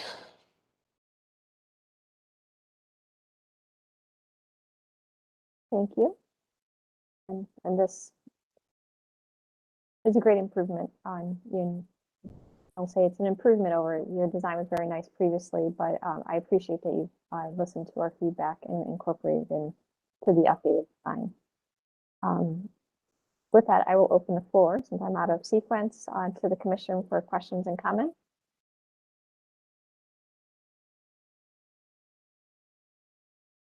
Go ahead, Mr. Benesi. Thank you, Madam Chair. I'll keep it short and sweet in the matter of time, but thank you for listening to our comments with very deliberate, clear response. And I'm, very happy to see this design go forward. It's right across from, I believe, Rising Star, if I know that part of town right. So very well done, and thank you. And I'll just complete my comments. I would agree. I think, the revisions you've made are very sensitive and really improve the design. I like the addition of the real zinc roof and, the wood cladding to really stay within the character of the neighborhood. Mr. Strickland? Thank you, Madam Chair. My only comment is regard to the jelly jar lanterns on either side of the front door. I would like to have the applicant consider an upgrade to those fixtures. Not to something, very elaborate, but certainly an upgrade from a jelly jar fixture. Thank you. We can consider that. That's a recommendation, Mr. Strickland, not a requirement. Yes. And if there's any change made, just submit that to staff. Will do. Thank you. Any other questions or comments from the commission? I'll just make the comment that regarding the paving and fencing, based on the amount that is on the street, I would feel comfortable personally with that going back to staff and not having to return the commission unless the staff felt that it was not appropriate and that it needed commission's feedback. Ms. Anderson, feedback on the design? Thank you. I'm a little bit hesitant about the standing zinc roof. It's just, I like it. It's not something typical for the historic fabric of this area. That's probably my only concern here. Okay. Other questions or comments from the commission, or would someone like to put forward a motion?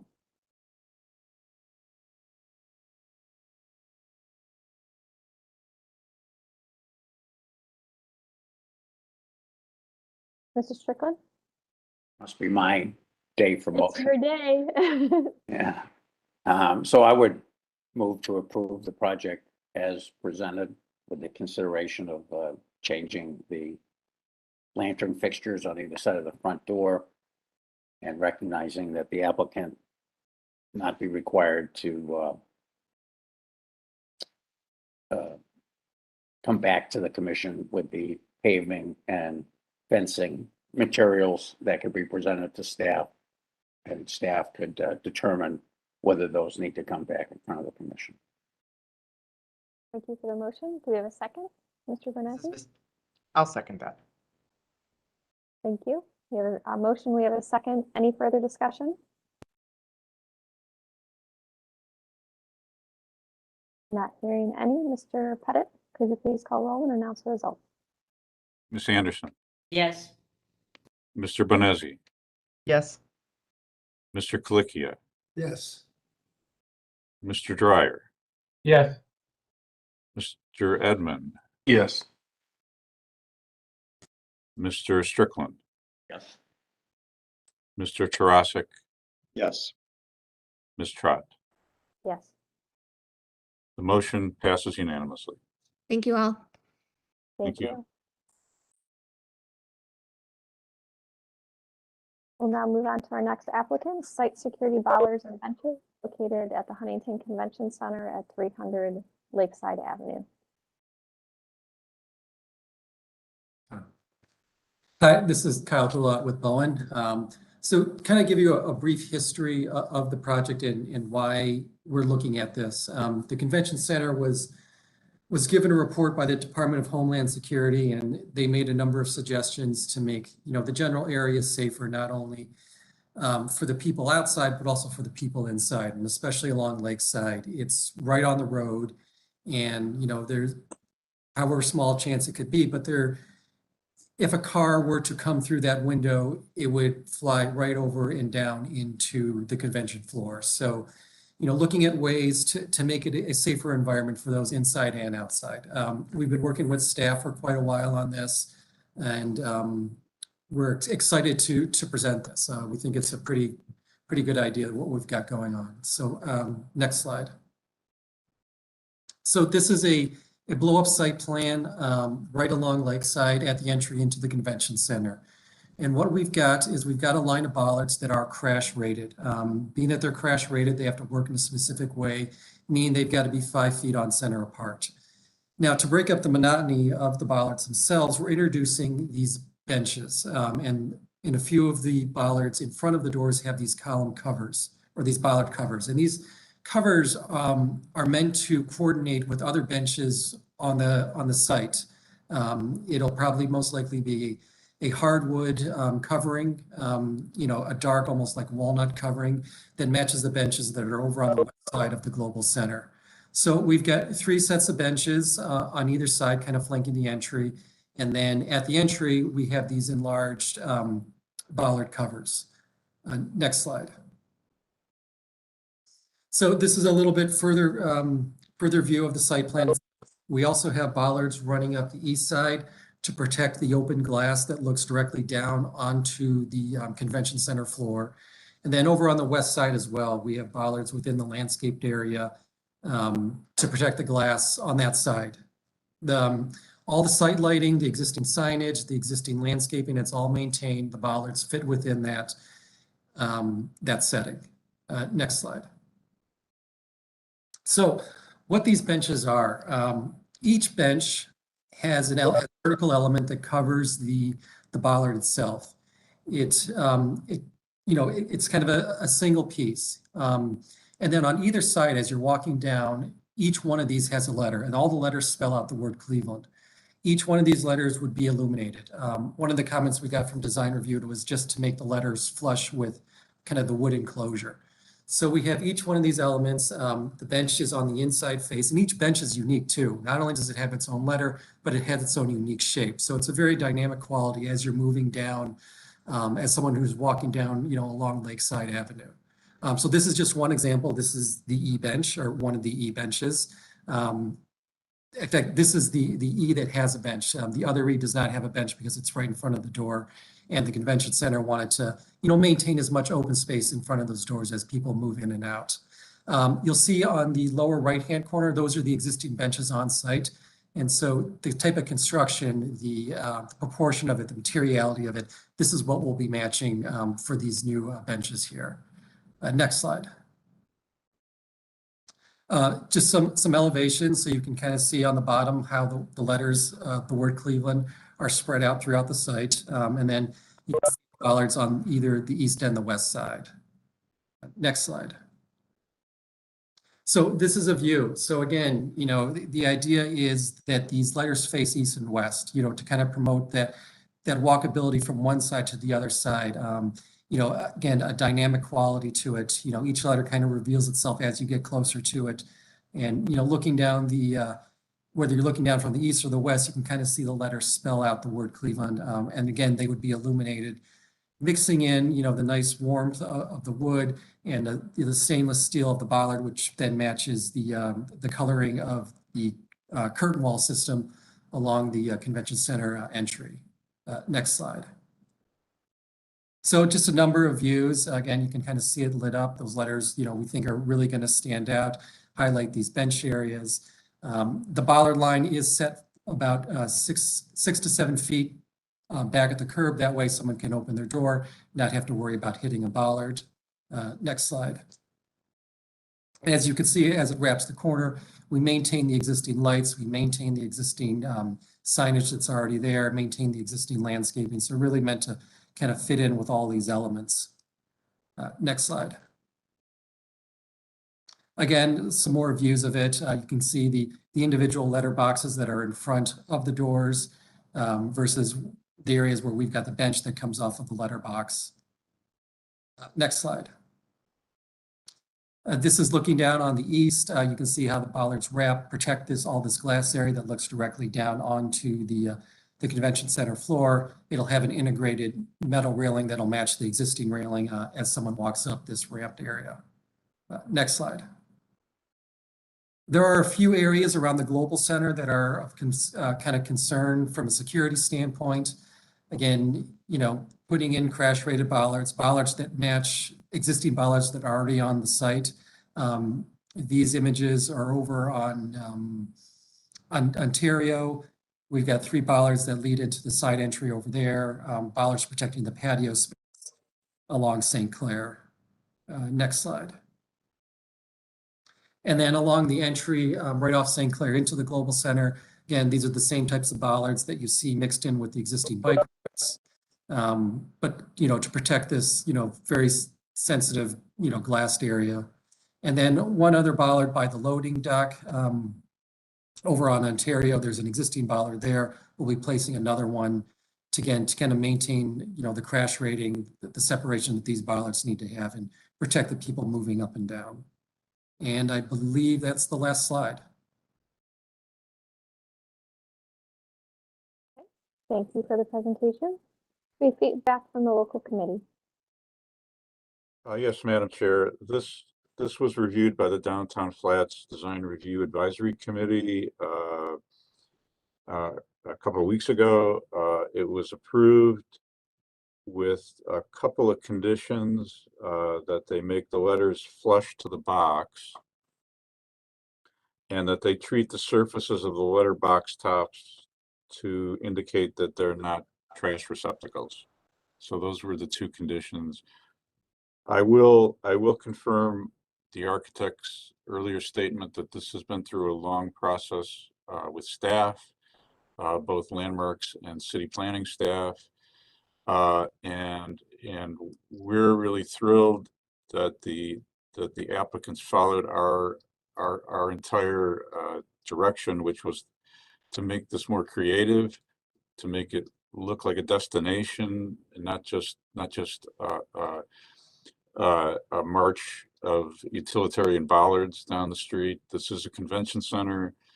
We wanted it to we wanted to speak to Cleveland. This isn't the Federal Reserve Bank. There's a different, set of issues here, but it's still a convention center. And I think staff totally supports the solution that they've come up with.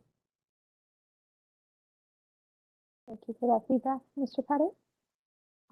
We will open up the floor then for the commission for questions and comments. Mr. Edmond. Thank you, Madam Chair.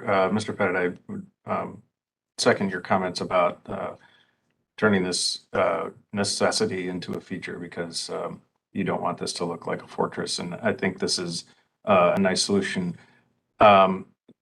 2 comments. It appears that the sort of outer or street-facing edge of the letters is more or less in plane with all the bollards.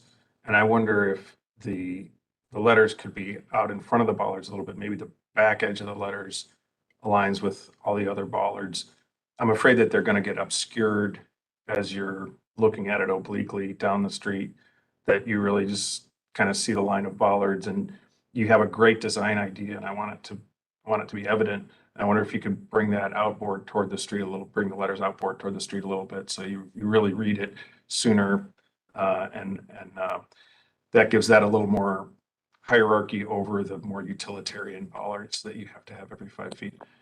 It also looks like in the night rendering, like the D letter is partially obscured by the form of the bench coming in there, and it seems like you would want to resolve that so that the bench isn't obscuring part of the illuminated letter.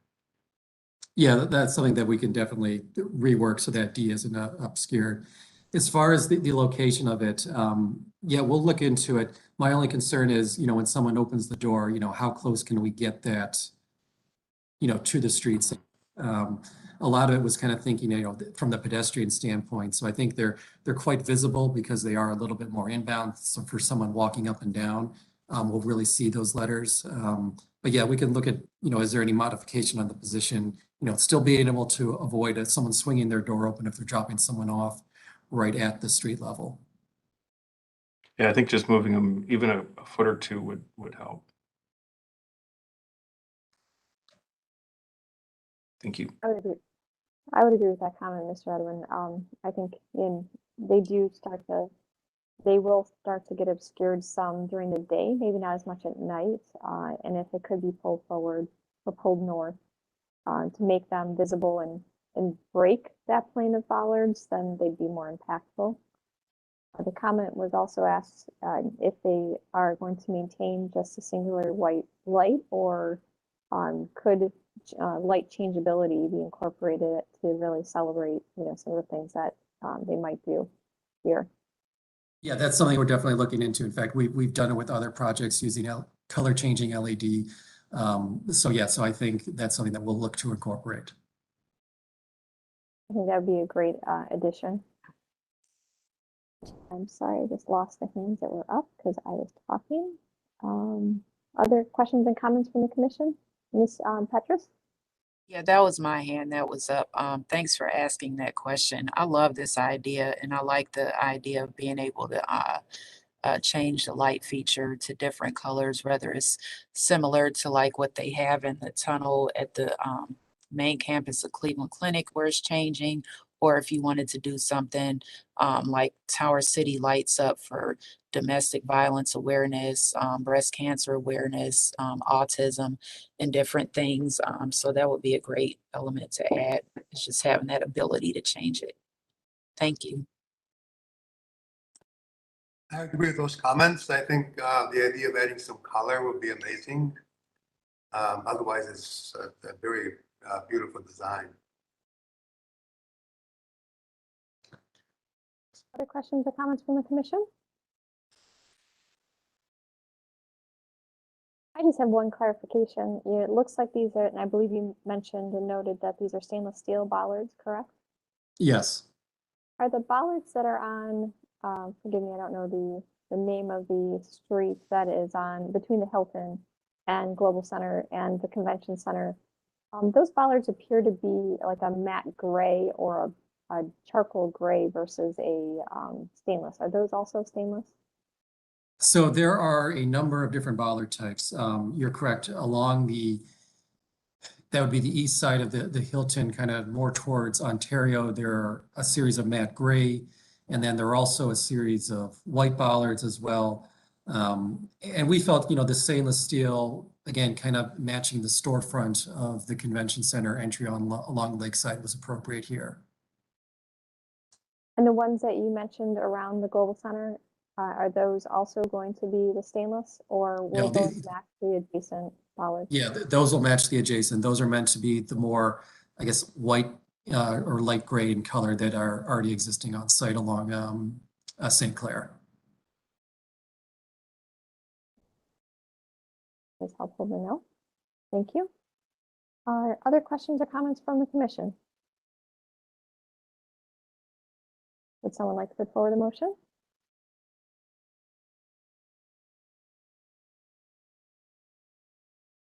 Mr. Bonazzi? My second time of the day, I do have to recuse myself from this project due to a conflict of interest. Great, thank you, Mr. Bonazzi. Would someone besides him like to make a motion then? This is Alan. I'll make a motion to present as approve as presented. Oh, thank you. For the motion, do we have a second? I second that. Thank you for the second. So we have a motion, we have a second. Any further discussion? One last comment, I'm sorry. Do we have any conditions related to the motion with things for consideration? I don't believe there were any. Okay, I would like to make the recommendation that we add to your motion that the applicant consider reviewing the location of the letters so that they could be pulled north and made more visible, along with revising the bench design at the D to allow the D to be fully visible. So let's add that to the motion. I agree with that. Okay, thank you. So we have agreement on the addition of the recommendations. Any further discussion? All right, Mr. Pettit, please call roll and announce the results. Ms. Anderson, Yes. Mr. Bonezzi has recused himself. Mr. Colicchio, Yes. Mr. Dryer, Yes. Mr. Edmond, Yes. Mr. Strickland, Yes. Mr. Tarasik, Yes. Ms. Trott. Yes. The motion passes unanimously with one recusal. Thank you very much. Thank you. We look forward to your project moving forward. We'll move on to our next applicant located at 1144 Parkwood Drive, the demolition of a house.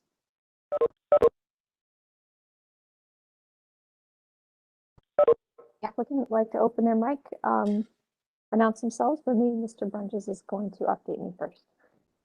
Hi, everyone. I am Valencia White. I'm with the Cleveland Demolition Bureau, and we're going to be presenting two properties today for requesting approval for demolition. Those properties are 1144 Parkwood Drive and also 10603 Pasadena Avenue.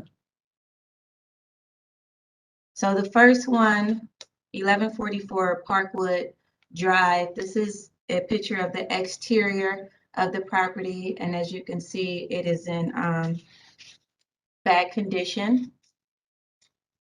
So we're seeking the approval of the complete demolition of this 2.5-story wood frame single-family dwelling. It has a garage on it. The garage was built in 1964, but the property itself was built in 1900. The current owner has owned the property since 2013 and has not made an attempt to correct any violations of the structure. It has been vacant for 7 years, and the city has received 4 complaints regarding this structure, and we have boarded up this property 4 separate occasions. The current tax delinquencies are $14,154.84, which includes our board up costs of $1,056.42. Our plan is to clear the land, grade it, and seed it with grass. So this is just the site location. As you can see, it's in our Glenville Landmark District, which is a predominantly residential district. And this is more of a close-up context location of the site. So the red dot indicates where the property is in reference to the other residential structures. These are exterior photos. The middle photo is a rear view of the property, and the bottom right photo is the garage. The top photo is the driveway. Our exterior and interior photos were provided by one of our consultants, Nella Environmental Group, who did the survey of the property in December of 2021. So that middle photo shows the debris that's inside of the garage, and the bottom right photo is just the enhancement of the siding, exterior siding of the house that shows that the paint is chipping. The surrounding properties, the first one, 10939 Grantwood Avenue, as you can see, that property also needs work as well. And I'm not sure if it's occupied, but it does appear to have some building violations on it. The property to the north, 10938 Drexel Avenue, is well maintained. And these are properties that are located across the street, 1147 and 1149 Parkwood Drive. And then there's another vacant lot that's owned by our land bank, 1143 Parkwood Avenue. These are interior photos of the property we're considering. As you can see, the ceiling is in disarray. These are the stairway, the kitchen, and the front door. These are upper rooms that's inside the property. The bottom right is the room on the 3rd floor. And the top left is the stairway, excuse me, to the basement. And then all those pictures with the wood paneling are pictures of the basement. So again, our plan is to clear the land and grade it and seed it. Now open the floor for any questions you may have. Thank you for the presentation. We will move on to then feedback from the local committee.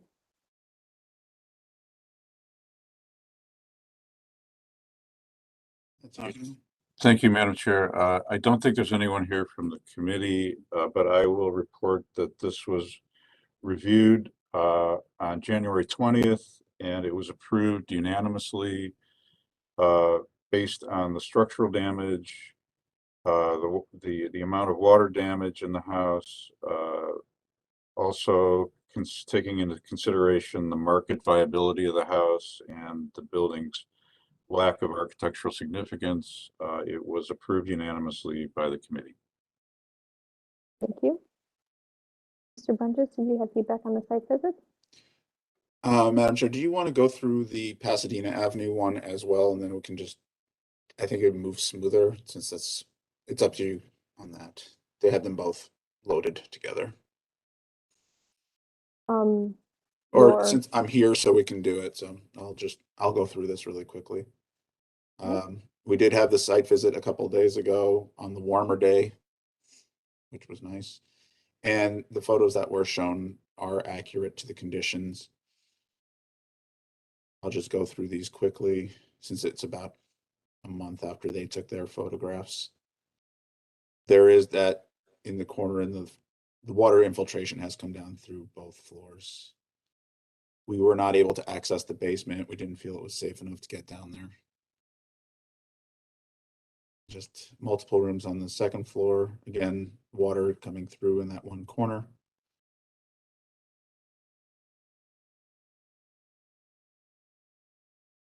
Also on the 2nd floor. This is 3rd floor area. It still has all the wood floors underneath, all the carpeting.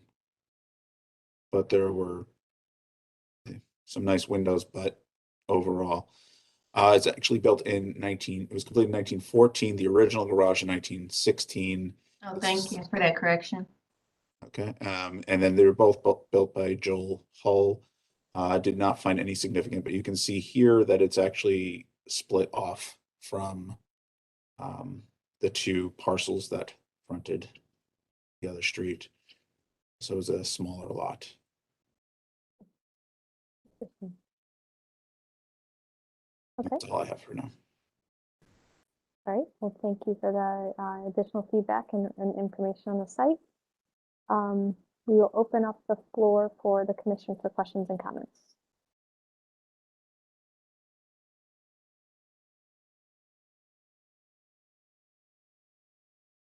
Questions or comments from the commission?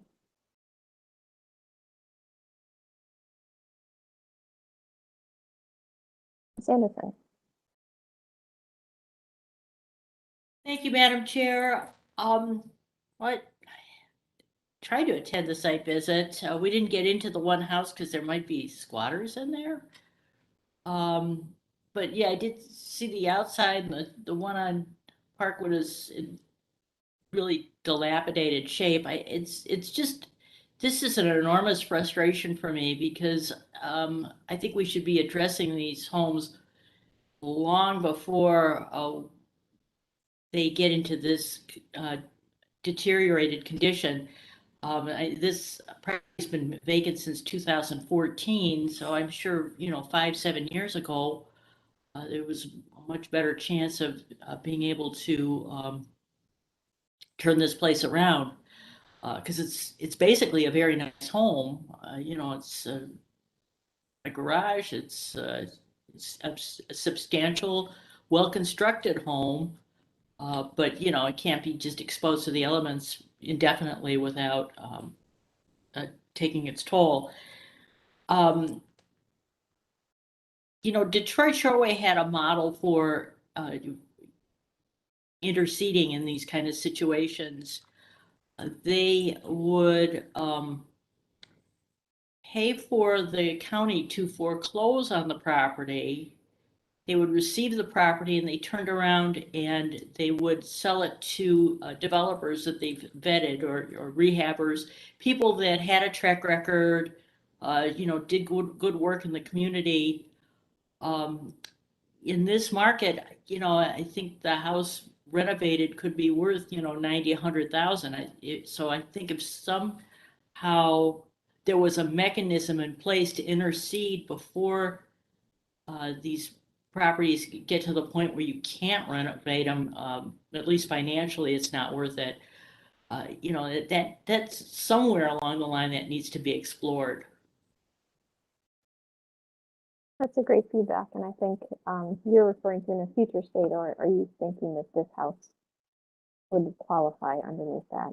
Well, there is nothing in place in this area to do that kind of thing. I don't think Detroit Shoreway is involved in that project anymore because the market is so strong in that area. They don't need to be like the to intercede the last chance for these buildings. Right. But I think that model is there. It's just finding an entity to implement this model in some of these neighborhoods. Detroit Shoreway actually made money on this program. They renovated. They had transferred 400 properties to the potential developers, and it at least some years it paid for the staff. So it's something to look into. I'm not sure who who would be the one taking charge here, but the model's out there. So I don't think we need to be sitting here at this point, looking at these sorry properties. And in addition to that, I feel for the neighbors. This is a concern of theirs. I'm sure it's been a real nuisance and an eyesore. And I just think especially in this market, probably that, like I say, that house would probably be worth 90, 100,000. If somebody had gone back a few years and taken on the renovation, they could either resell it or rent it out and be making a profit. Right. To me, it just seems that this is unnecessary. Very sad situation. Understand. Great point. Mr. Brunges, do you have feedback? Thank you, Madam Chair. To those points, I think one of the things that has come across with these particular demolitions that we've had more communication with the Demolition Bureau than I think we've had in a long time. And one of the things that we are starting to work on is getting reports of their buildings that are in the demolition pipeline earlier. And they gave me a report the other day, and I've started sharing it with the local CDCs to say, here are the ones that are in the pipeline. Start looking into this now before it gets too far. We need to be more proactive in this, and I think working between departments, even in that little bit, to get the information into our hands so we can pass it on to even the city planners and the CDCs to say, okay, here's what's coming up. What steps do you take now? Maybe we avoid some of this in the future. But again, we need to have a regular process. And since we have some willing partners have those discussions. And I think with the new administration, I think a lot of things will change and we'll have more information passing between departments now. And I think we'll all be working as a team better. But yes, we are looking at that. That's always been a concern of when do we get notified. So we're trying to at least get the skeleton of it going now, and then we can develop that a little bit more later on. Yeah, this is Alex Bremowitz from the Demolition Bureau, and I'd just echo what Carl was getting at there. I think for properties both in historic and landmark areas and those that aren't, we need to do a better job, and we're making it a priority to do a better job of getting out in front of these so that the right people can get eyes on these properties and stabilize them where possible to avoid them going down this path. Because once we get to this point, it's hard to make it work, but I think there's a lot to be done to prevent properties from getting to this point. So I think that's a big priority, and certainly with our incoming director as well. So.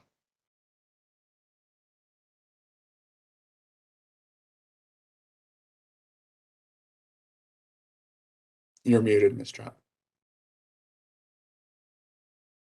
Thank you. It's great to hear that the conversations have expanded already, and look forward to it, continuing to grow, because I would echo, it's sad to see these houses come in front of us when it could have been prevented. Mr. Pettit, did you have additional feedback for us? I would just say that I agree with everything that Carl and Alex and Michelle just stated. I do want to point out that the CDC we count on in this neighborhood, in cases like this, the Famicos Foundation, they looked at the two properties we're reviewing today, and they just felt that they weren't able to take them on. So we're lacking that support in these three cases. I mean, Famicos is great. They've been especially helpful in restoring properties in the East Boulevard neighborhood.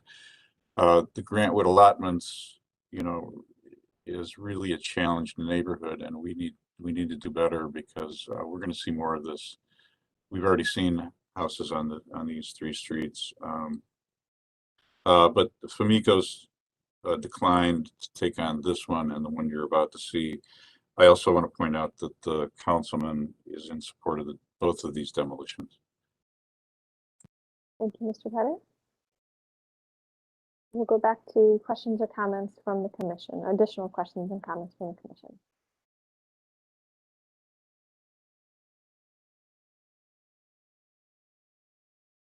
Since we are reviewing these independently, then would someone like to make a motion if there are no additional questions or comments?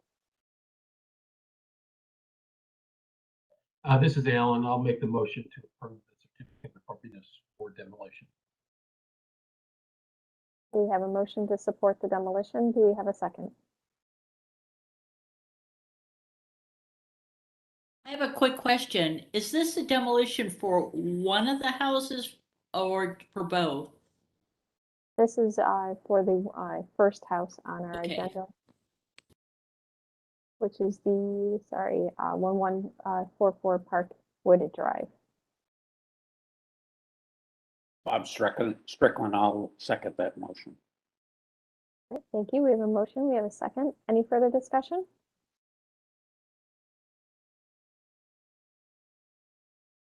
Mr. Pettit, please call roll and announce the results.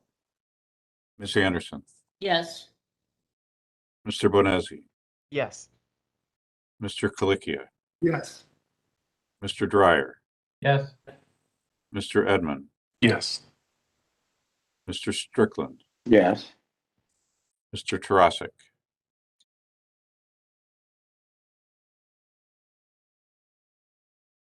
Ms. Trott.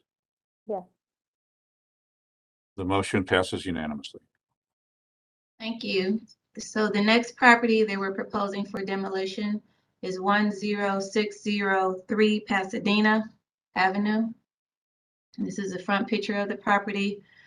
This is another 2.5-story frame, but there's a typo. This is a single-family residential structure, and it was built in 1910. It is currently in foreclosure, and it has been in foreclosure since 2019.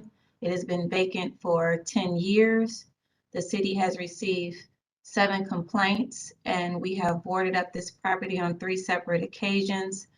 The current tax delinquencies are $58,879.03, which includes our $2,266.51 board up costs. The plan is the same as the other one, to clear the land, grade it, and seed it with grass.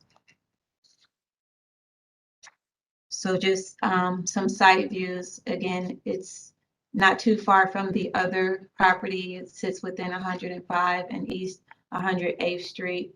The context view shows that's Cleveland Church of Christ on the end. And these are external photos of the property. They were provided by one of our surveyors, Mac Parent Consultant. They were taken in September of 2022. The surrounding properties, 10519 Pasadena, is well maintained.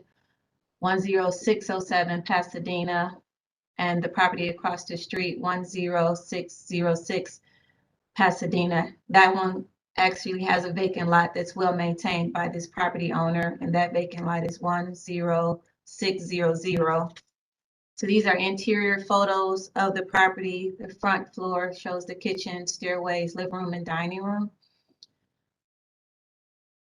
And these are the second floor pit photos. You can see there's a lot of old newspapers. The walls are warped. Additional rooms on the second floor, a lot of old newspaper and a lot of debris that's inside this property. This is the stairway leading to the basement. The green colored walls and the salmon colored walls are all photos of rooms in the basement. These are more photos of the basement. And again, the plan is the same, to clear the land and grade it and seed it according to our city specifications. So I'll open the floor for any questions you have.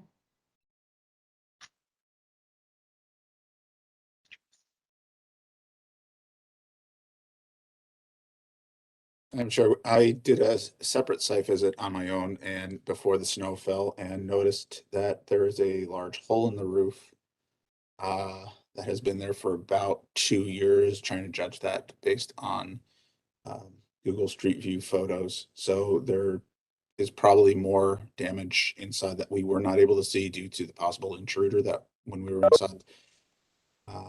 Some additional views. The garage in the back, the backyard has not been maintained as well. The chimney is falling. There are bricks having been falling from the chimney. Just some of the photos from the first floor that we were able to find. There are some nice windows still intact, but and according to the calendar, it might even be earlier than 2010. I think it was November 2007 was on the calendar, so it's been vacant even longer than we thought. And then we have an OHI for this one. This was surveyed for the historic district and built in 1915 with alterations in 1972 to that front porch. Okay. Don't trust what they have on the county's website. I see. You may have to become my first resource. I'll teach you how to search for stuff in our records room. Thank you. I was very good at that.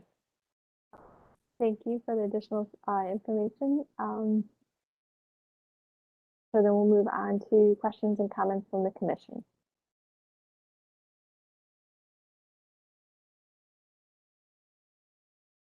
Ms. Anderson? Madam Chair, this house is probably even more tragic than the last one in that the structures are around it are still in place. So it's the street is going to lose its consistency when this structure is missing. I'm not sure if it looked like on the interior, like there was a small fire or something. I don't know if that caused the hole in the roof, but yeah, when there's a hole like that, it's really it does in the property pretty quickly.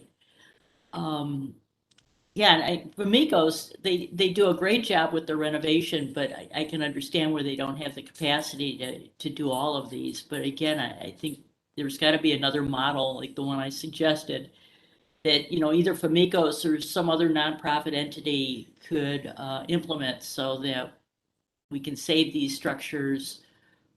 You know, it's not very green to be tearing all these things down and putting them in landfills and then, you know, trying to build something that will never, ever be of the same quality of these homes, especially in the Grantwood allotment. Very, very high quality construction here, and it's a shame to see us losing it because of deterioration. It's actually almost sinful. Thank you. Thank you, Ms. Anderson. Other questions and comments from the commission?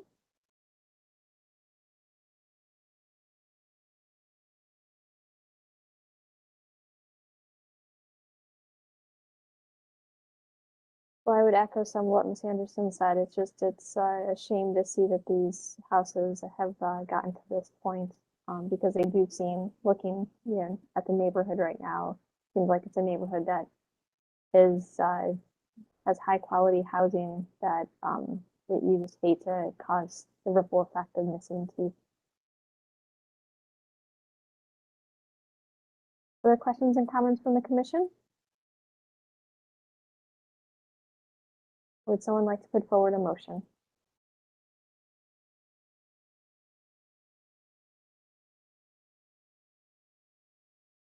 Mr. Edmond? I'll move that the proposed demolition be approved. I'll second that motion. We have a motion, we have a second. Any further discussion?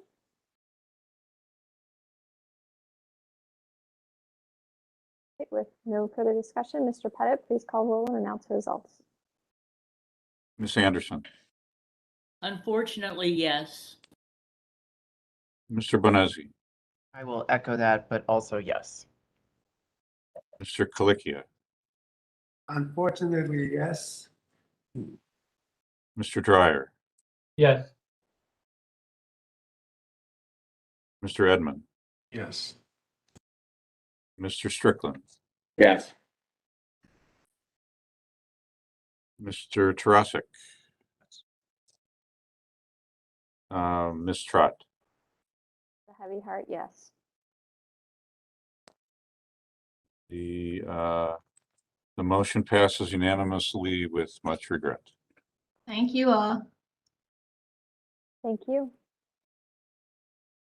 That concludes our certificates of appropriateness. We'll move on to our concept plan reviews. We have one on our agenda today located at 1970 East 123rd Street, Province House. Demolition of the house and new construction of a family house. The applicant to open their mic, announce yourself, and tell us about your project.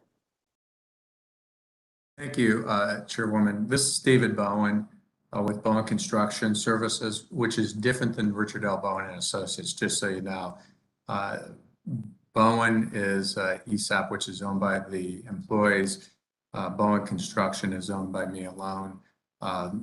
Some of the work that you've probably seen me construct before is the Cleveland Institute of Music student housing, the Tappan, and I've done 4 renovations of schools for CMSD. Christy could not be on the call today, so you're stuck with me alone. This shows you the site. It's 123rd Street. Next slide, please. Oh, and as we go on, we're just looking for demolition. We went through the design review. They had a number of comments. We listened to their comments, and we have some redesigning to do. So we will go back for conceptual design. The structure is actually a danger at this point, so we're just trying to take it down, but I'll go through the entire presentation so you get an idea. So this is the existing structure. These are images of the context around it. If you look at the bottom left and right, the little brown structure in the middle is the house that we wish to tear down. Next slide, please. This kind of zooms in and shows the two large structures next to it. The existing structure has had a number of additions. It's been torn apart and put back together a number of times inside. It's been open to the weather for a number of years, and it's actually falling down. Christy's family's been in Little Italy. She grew up there, and her desire is to move back. These are some interior pictures you can see. The far left one, you can see the structure is missing in a lot of places. Next slide. This whole wing is starting to fall down. Next slide. This is a separate wing that was added, and you can see that there's really no floor, and there's a cellar below. You can see the stairs going up to the second floor. This is the cellar itself on the left and on the right. Sewer's exposed. It's falling apart. Next slide. Now this is kind of interesting because going into the cellar, there's these beautiful stone foundation pieces. We are going to save those and use it in the new construction. Next slide. So this again shows you the structure itself. Next slide. This shows you the lot. It's 40 feet wide by 150 feet deep. Next slide. This shows how it is in comparison to the structures next door. So one of the things we're thinking about, the structures on both sides are very large. How to position the house like it is now, where there's light that gets into the side parts of the structures next door and into Christie's house. Next slide. This is a site plan showing it in context with the two structures next to it. It shows a courtyard in the middle, which also has a garage in it, and then an entry feature that goes into the gallery that brings you into the home. Next slide. This shows you in model, and you can see this wall, kind of the street wall that goes around the entry court. That's what we're saving the stone for. Next slide. This shows you the back of the house. It's going to be a modern design. It's going to speak of today. There's a number of more modern type structures on the street. Next slide. You can see kind of the light corridors going into both structures that are existing, plus the structure for her. Next slide. This shows you more where their garages are off back, and she's really using quite a bit of the lot, but as you can see, that's within context of the rest of the street. Next slide. This shows the first floor floor plan. You can see the front entry feature to the right, and then that goes into the gallery that goes into the back of the house. From the comments, and then you can also see the entry court, which has a garage behind it. There were a number of comments. They understand the garage. We're looking at going to a single panel door. It will be part of the architecture. You won't even know it's a door. The entry feature, we're reconsidering that from the comments, and the landscaping in the courtyard itself. Next slide. This shows you the second floor with the master bedroom and everything, and the stairwell going up. There's a number of upstairs terraces, and quite an interesting program. It's a single family home. Next slide. And then this is the rooftop deck and the den that's on top of it. The program is a little larger than our budget, so we're cutting some of these things out, and that's why we're coming back for conceptual design. We're basically here for demolition, which, and I know you're going to hear from Ray, but they approved from the design review side the demolition, but not the concept. And they had some great ideas that we're going to incorporate into the design. Next slide. This kind of gives you, you know, the line sight from, you know, the middle of the street. You know, we want to make sure that we conceal anything that's inappropriate for the structure itself, because the structure should stand on its own. Next slide. And then this kind of talks about the materials. We're talking about using charred cedar on the top element, and then some panels on the first floor. There was comments on, you know, this kind of garage sticking out front. So that's all going to be part of the architecture in a single panel. And then we're also looking at the front entry feature and the amount of glazing on the front of the structure. Next slide. That's it. So basically, we're here just for the demolition of the building right now. We're moving quickly to get it down so it doesn't fall down, especially with the snow loads we have. We are going to go back in front of design review as we picked up their comments. We're not quite there yet. And then we'll have a new presentation for conceptual design. Thank you. Thank you for the presentation. We'll begin with feedback from the local committee. Good morning. Ray Christosik, Little Italy Redevelopment Corporation.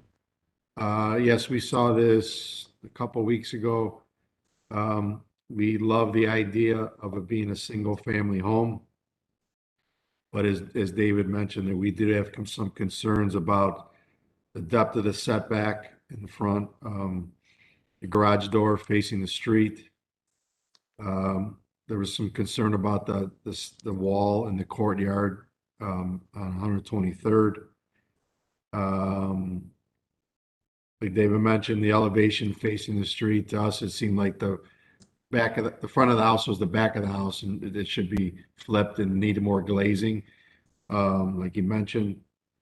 And some of the materials that were in question, but in regards to the demolition, we did approve it, and the committee was unanimous in allowing the demolition to occur based on what we saw conceptually and the idea of it being a single family home. That's it. Thank you for that feedback and summary of the feedback you received. Before we move on to questions and comments from the commission, just a clarification. This is on our agenda for concept review of both items and was not on here for a certificate of appropriateness or approval for the demolition only. Carl or Don, do you have feedback? Yep, Mr. Pettit. Sorry, I didn't see your hand. That's okay.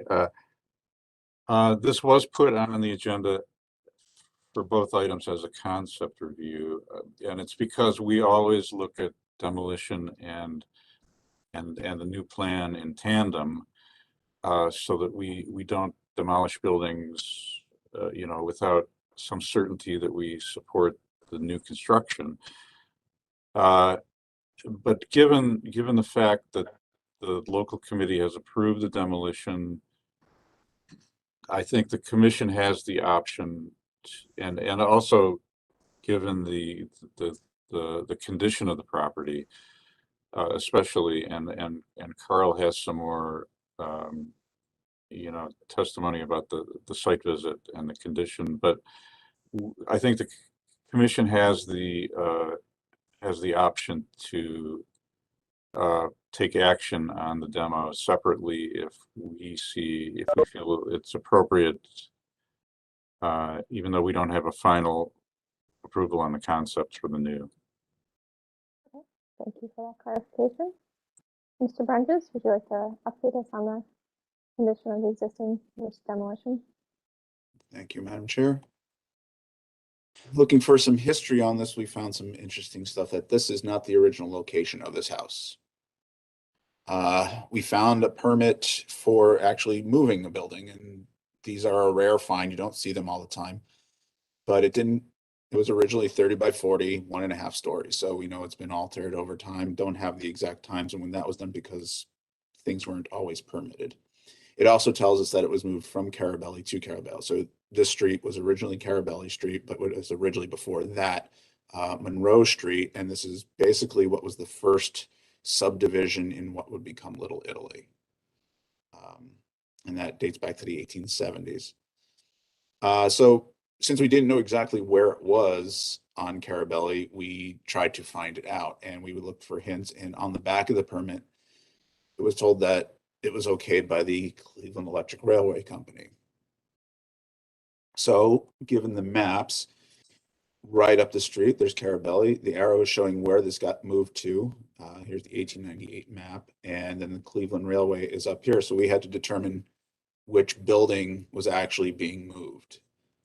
So we compare the 1898 map and the 1912 map, and noting that the building here has extended a bit, based on since everything else looks like it has stayed basically the same, we believe it was moved from this sublot right here on sublot number 5 down the street, because it looks like that is predominantly the only change that happened in this neighborhood between those dates. So also included that was a neat little thing, the consent of the property owners needed to relocate the building, but for the state law, but what it gave us is all the signatures of everybody who lived right next door within that area, which I think this is the first time I've seen this.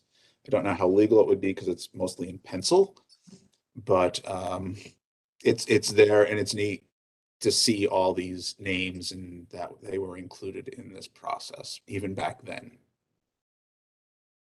And then the other issue that came up, it was moved to sublot number 28, but its original address was 1966. So somehow the numbers have changed where now it's 1970. So looking up everything, it's been a confusing thing. So that's some of the interesting things you find when you're going through this. So our site visit was in December, as we noted, giving some of the different sides, context. You can see it's been added onto and moved around, and it's got a deep lot. The chimney in the rear is ready to fall down, I think, on its own. Tried to access through the rear door and could not, so we went through the basement.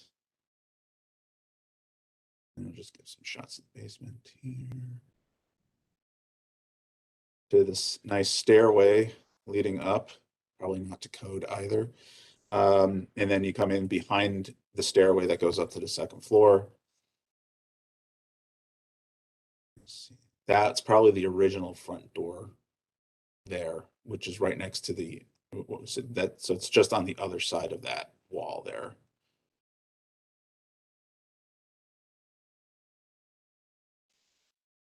And you can see sunlight through the roof.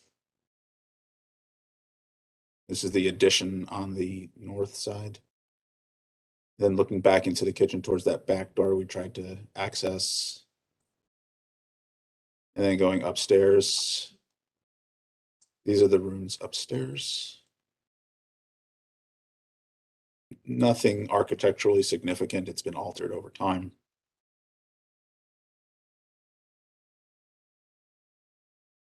And that's all I have for now. All right. Thank you for that additional feedback on the existing conditions. Excuse me, this is Carter. I apologize, but I need to excuse myself for a prior commitment. Thank you very much. All right. Thank you, Mr. Edmond. We'll move on to questions and comments from the commission. Actually, Madam Chair, I do have some additional information. We ahead. sent this over to city planning zoning staff for review. And potential variances needed based upon what they were presenting at this time. It's a 150-foot deep lot, roughly 40 feet wide, located in a multifamily residential district with a 5-foot specified map setback from the property line. As proposed, it's a 4,600 square feet on a gross floor area of a 6,000 square foot lot. So it would need a 1,600 square foot variance. For an interior lot for attached garages are permitted, provided they are located in the rear half of the lot, or provided that they have their entire width and height screened from a required or actual front yard setback building line by active use of at least 9 feet in depth. The fence in a residential district shall be installed and maintained height and opacity. Fences in an actual front yard and actual side yard, street yards shall not exceed 4 feet in height and shall be at least 50% open, except that it's also mentioned that anytime a fence is within 15 feet of a driveway or a street, anything over 2.5 feet must be 75% open. That's for safety, visibility of pedestrian. As this was presented to them, they felt that it was barricading against the neighborhood with the high fence, which was against the spirit and the intent of the zoning code. Zoning staff would not support a front loading garage on such a deep lot, especially on a narrow street. They are looking at walkability and safety, and they would like more active uses in the front and more eyes on the street. Thank you. Thank you for additional feedback from zoning. Move on to and open up the floor to the commission now for questions and comments. I'd like to make some comments. Go ahead. One, I'd like to thank Carl with his amazing passion for historical research and showing us those beautiful Italian handwritten names. Thank you for that. Also, I was at the site visit. The house is definitely seriously deteriorated. I think beyond repair. The interesting feature is this amazing collection of handcrafted Ohio sandstone that was used as a foundation base. And I'm glad that Mr. Bowen has suggested salvaging it and reusing it, because I think that would be a very significant feature to the new house. Thank you for that. That's it for my comments. Thank you, Giancarlo. Other questions or comments from the commission? Ms. Anderson? Thank you, Madam Chair. I was also at the site visit, and I can concur that this house is in an advanced state of decay.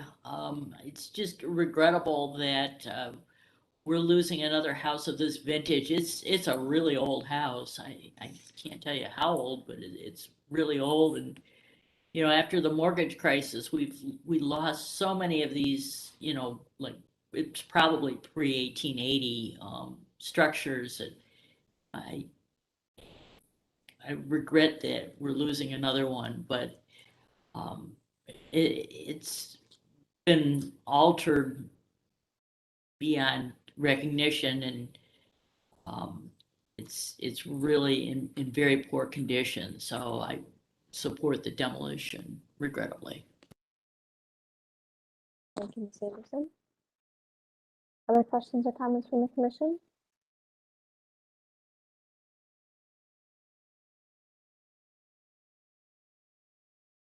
I'll interject mine. I mean, I think based on the feedback that we've given, I could support and recommend that we move the demolition from concept up to a certificate of appropriateness based on the feedback that has been received from staff and the local and the commission members themselves.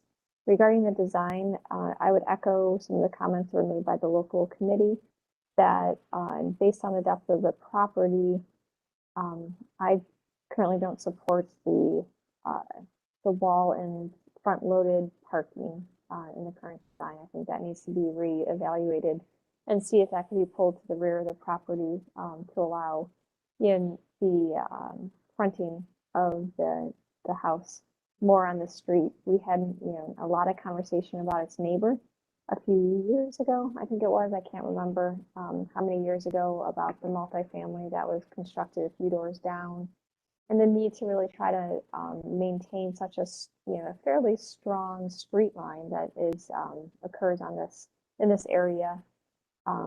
It really adds to the character of the street. It's unusual, so I'd encourage you to reevaluate that and try to maintain or establish that with this site also.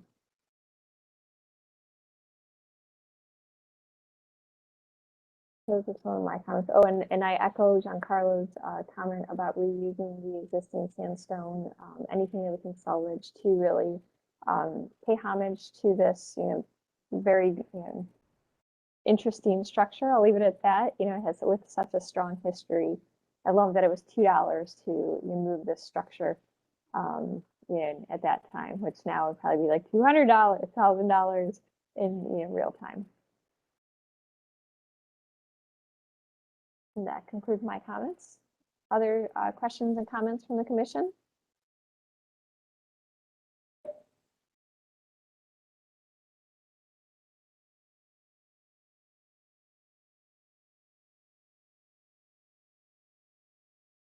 Not Mr. Pettit? Madam Chair, I just want to advise the commission that, and thank you, Mr. Roberts. We will need two motions today. One to move the demolition from a concept plan to a certificate of appropriateness. And then we will need a motion to take action on the demolition itself. Once we're ready to make motions.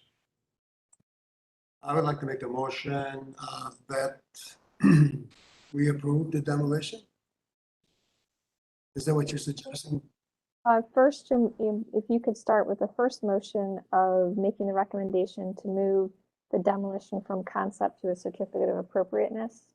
Then once we vote on that, we can then determine if we're going to make a motion to approve the demolition. Okay, then I make both of those motions as stated.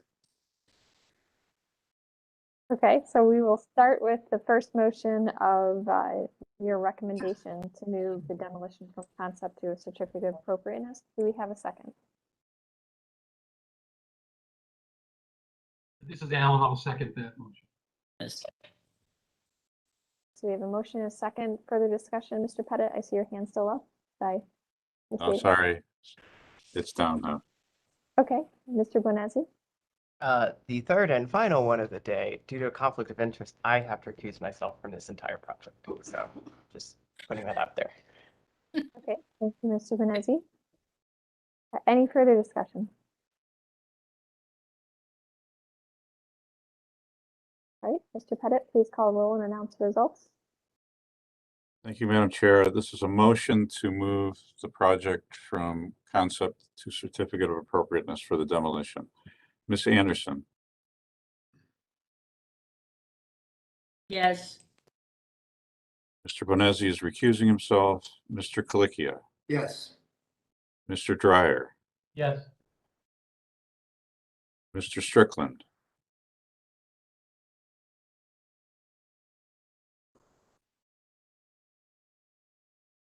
Mr. Tarasik. Yes. Ms. Trott. Yes. The motion passes unanimously with one recusal. All right, so we have now moved the project from a concept, or the demolition for this project, from a concept review to a certificate of appropriateness. Does anyone have any additional questions related to that, or would someone like to make a motion on the demolition? I make the motion for demolition. we have a motion. Do we have a second? Second. And the motion, we have a second. Any further discussion?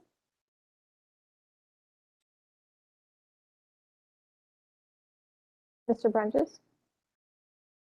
I just want to confirm that part of the motion should include the salvage of the stone for further use that they mentioned. I agree with that. It should be included. I apologize. Who made the second? I believe that was Mr. Tarasik did. Yes. That's Mr. correct. Tarasik, do And you agree with that condition? Yes, I will second the addition. All right, so we have a motion, a second with the addition of that condition. Any further discussion?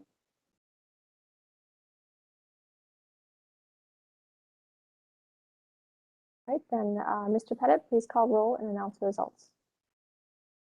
Ms. Anderson, Yes. Mr. Bonesi is recusing himself. Mr. Colicchio, Yes. Mr. Dryer, Yes.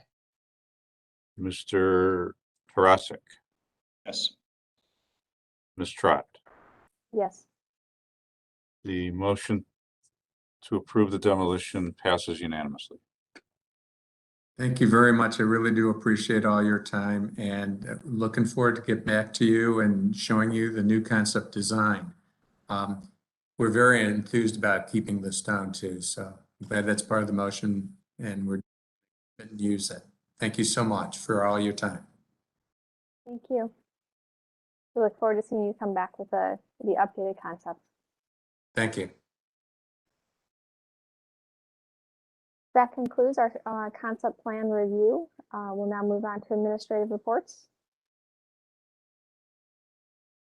I don't have much of a report today. Just want to let the commission know that Joyce Wong has been appointed by the mayor to be the new planning director.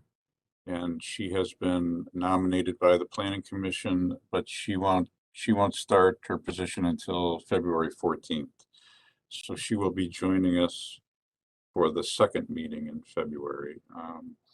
And just to repeat what I said at the beginning, I'm expecting other changes on the commission this year as things develop. But that's all I have for now. Thank you for that update. Are there any site visits in the near future, Mr. Brunges? I see your mic. Yeah, I will be setting up one for the Garden Avenue demolition for that parking access for the lofts on Pearl. From the preliminary photos I've seen, it's in an advanced state of deterioration as well. But I'll probably just set up a time, and if people can visit with us, great. If not, I don't think it's just like all these other ones. It's not a big deal. I'll take as many photos as I can. And climb through as many different awkward openings to get in there, right? Okay, well, thank you. Any other items that anyone has on the commission to discuss today?